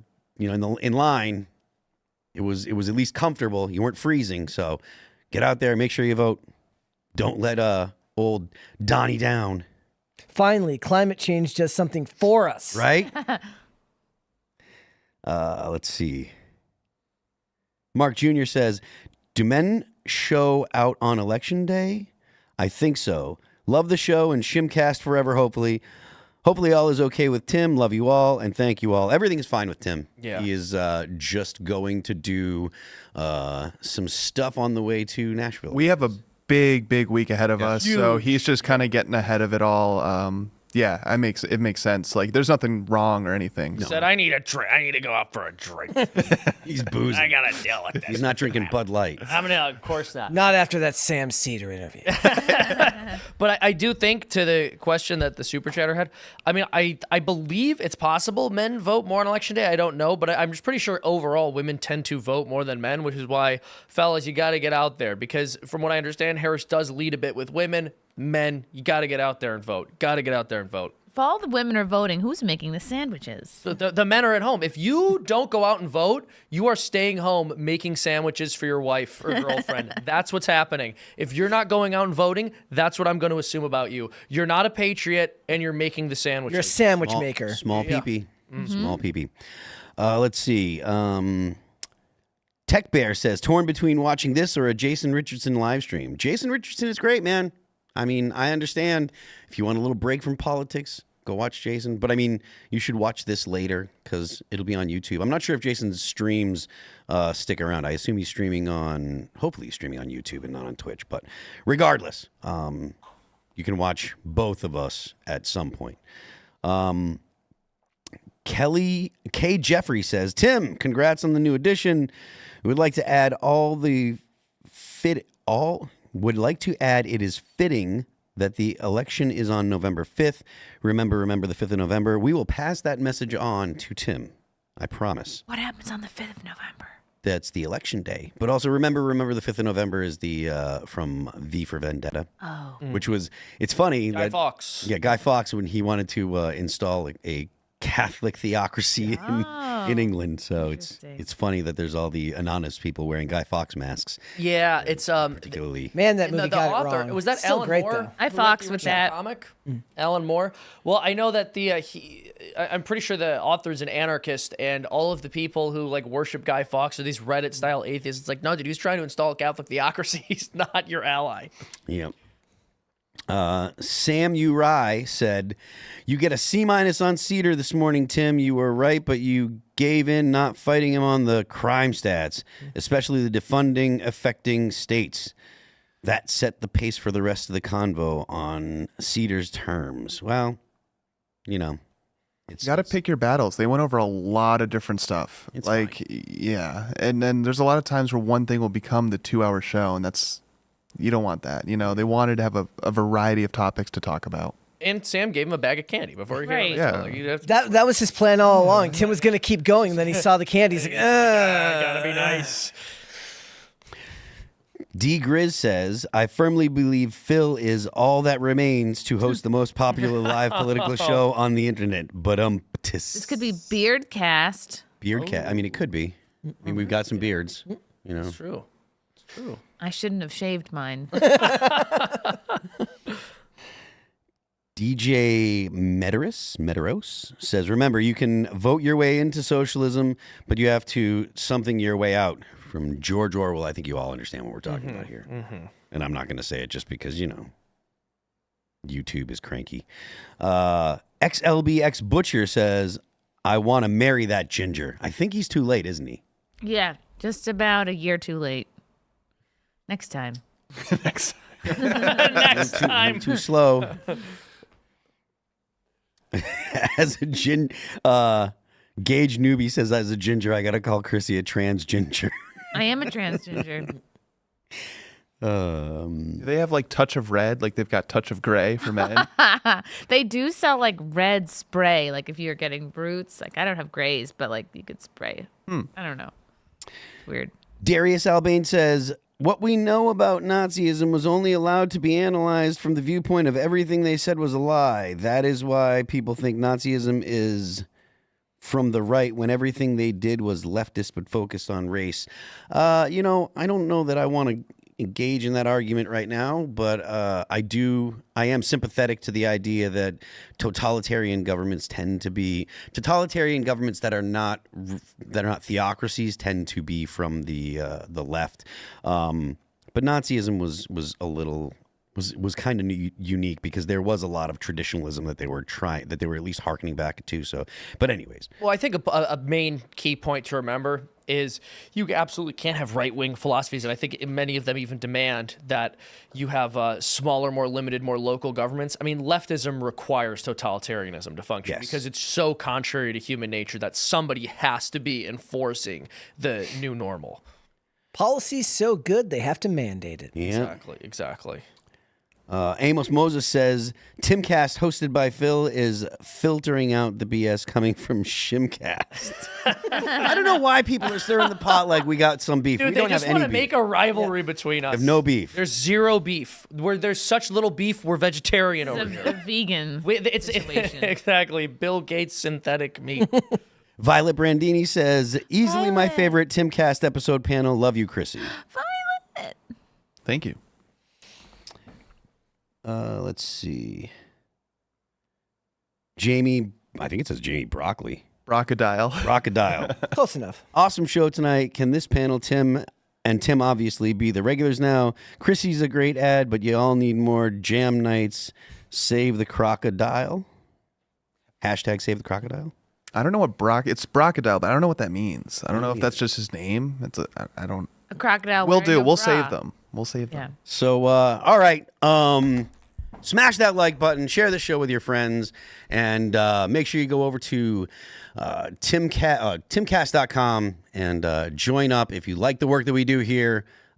Spread the word.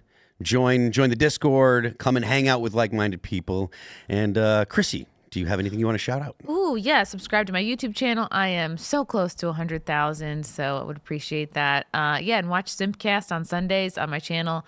That's 9 p.m. Eastern. And I have a show called Nightlife Thursdays at 9 p.m. Eastern. And then, of course, Friday Night Tights Fridays on Nerdrotic's channel at 4 p.m. Eastern. I agree. Get her up to 100,000. Also, get out and vote. And please go over to freedomtunes.com, become a member, help us to make more cartoons. Go over to youtube.com/freedomtunes and check out our newest cartoon. I think you guys will really enjoy it. It's about Kamala's wonderful feminist husband who's redefining masculinity.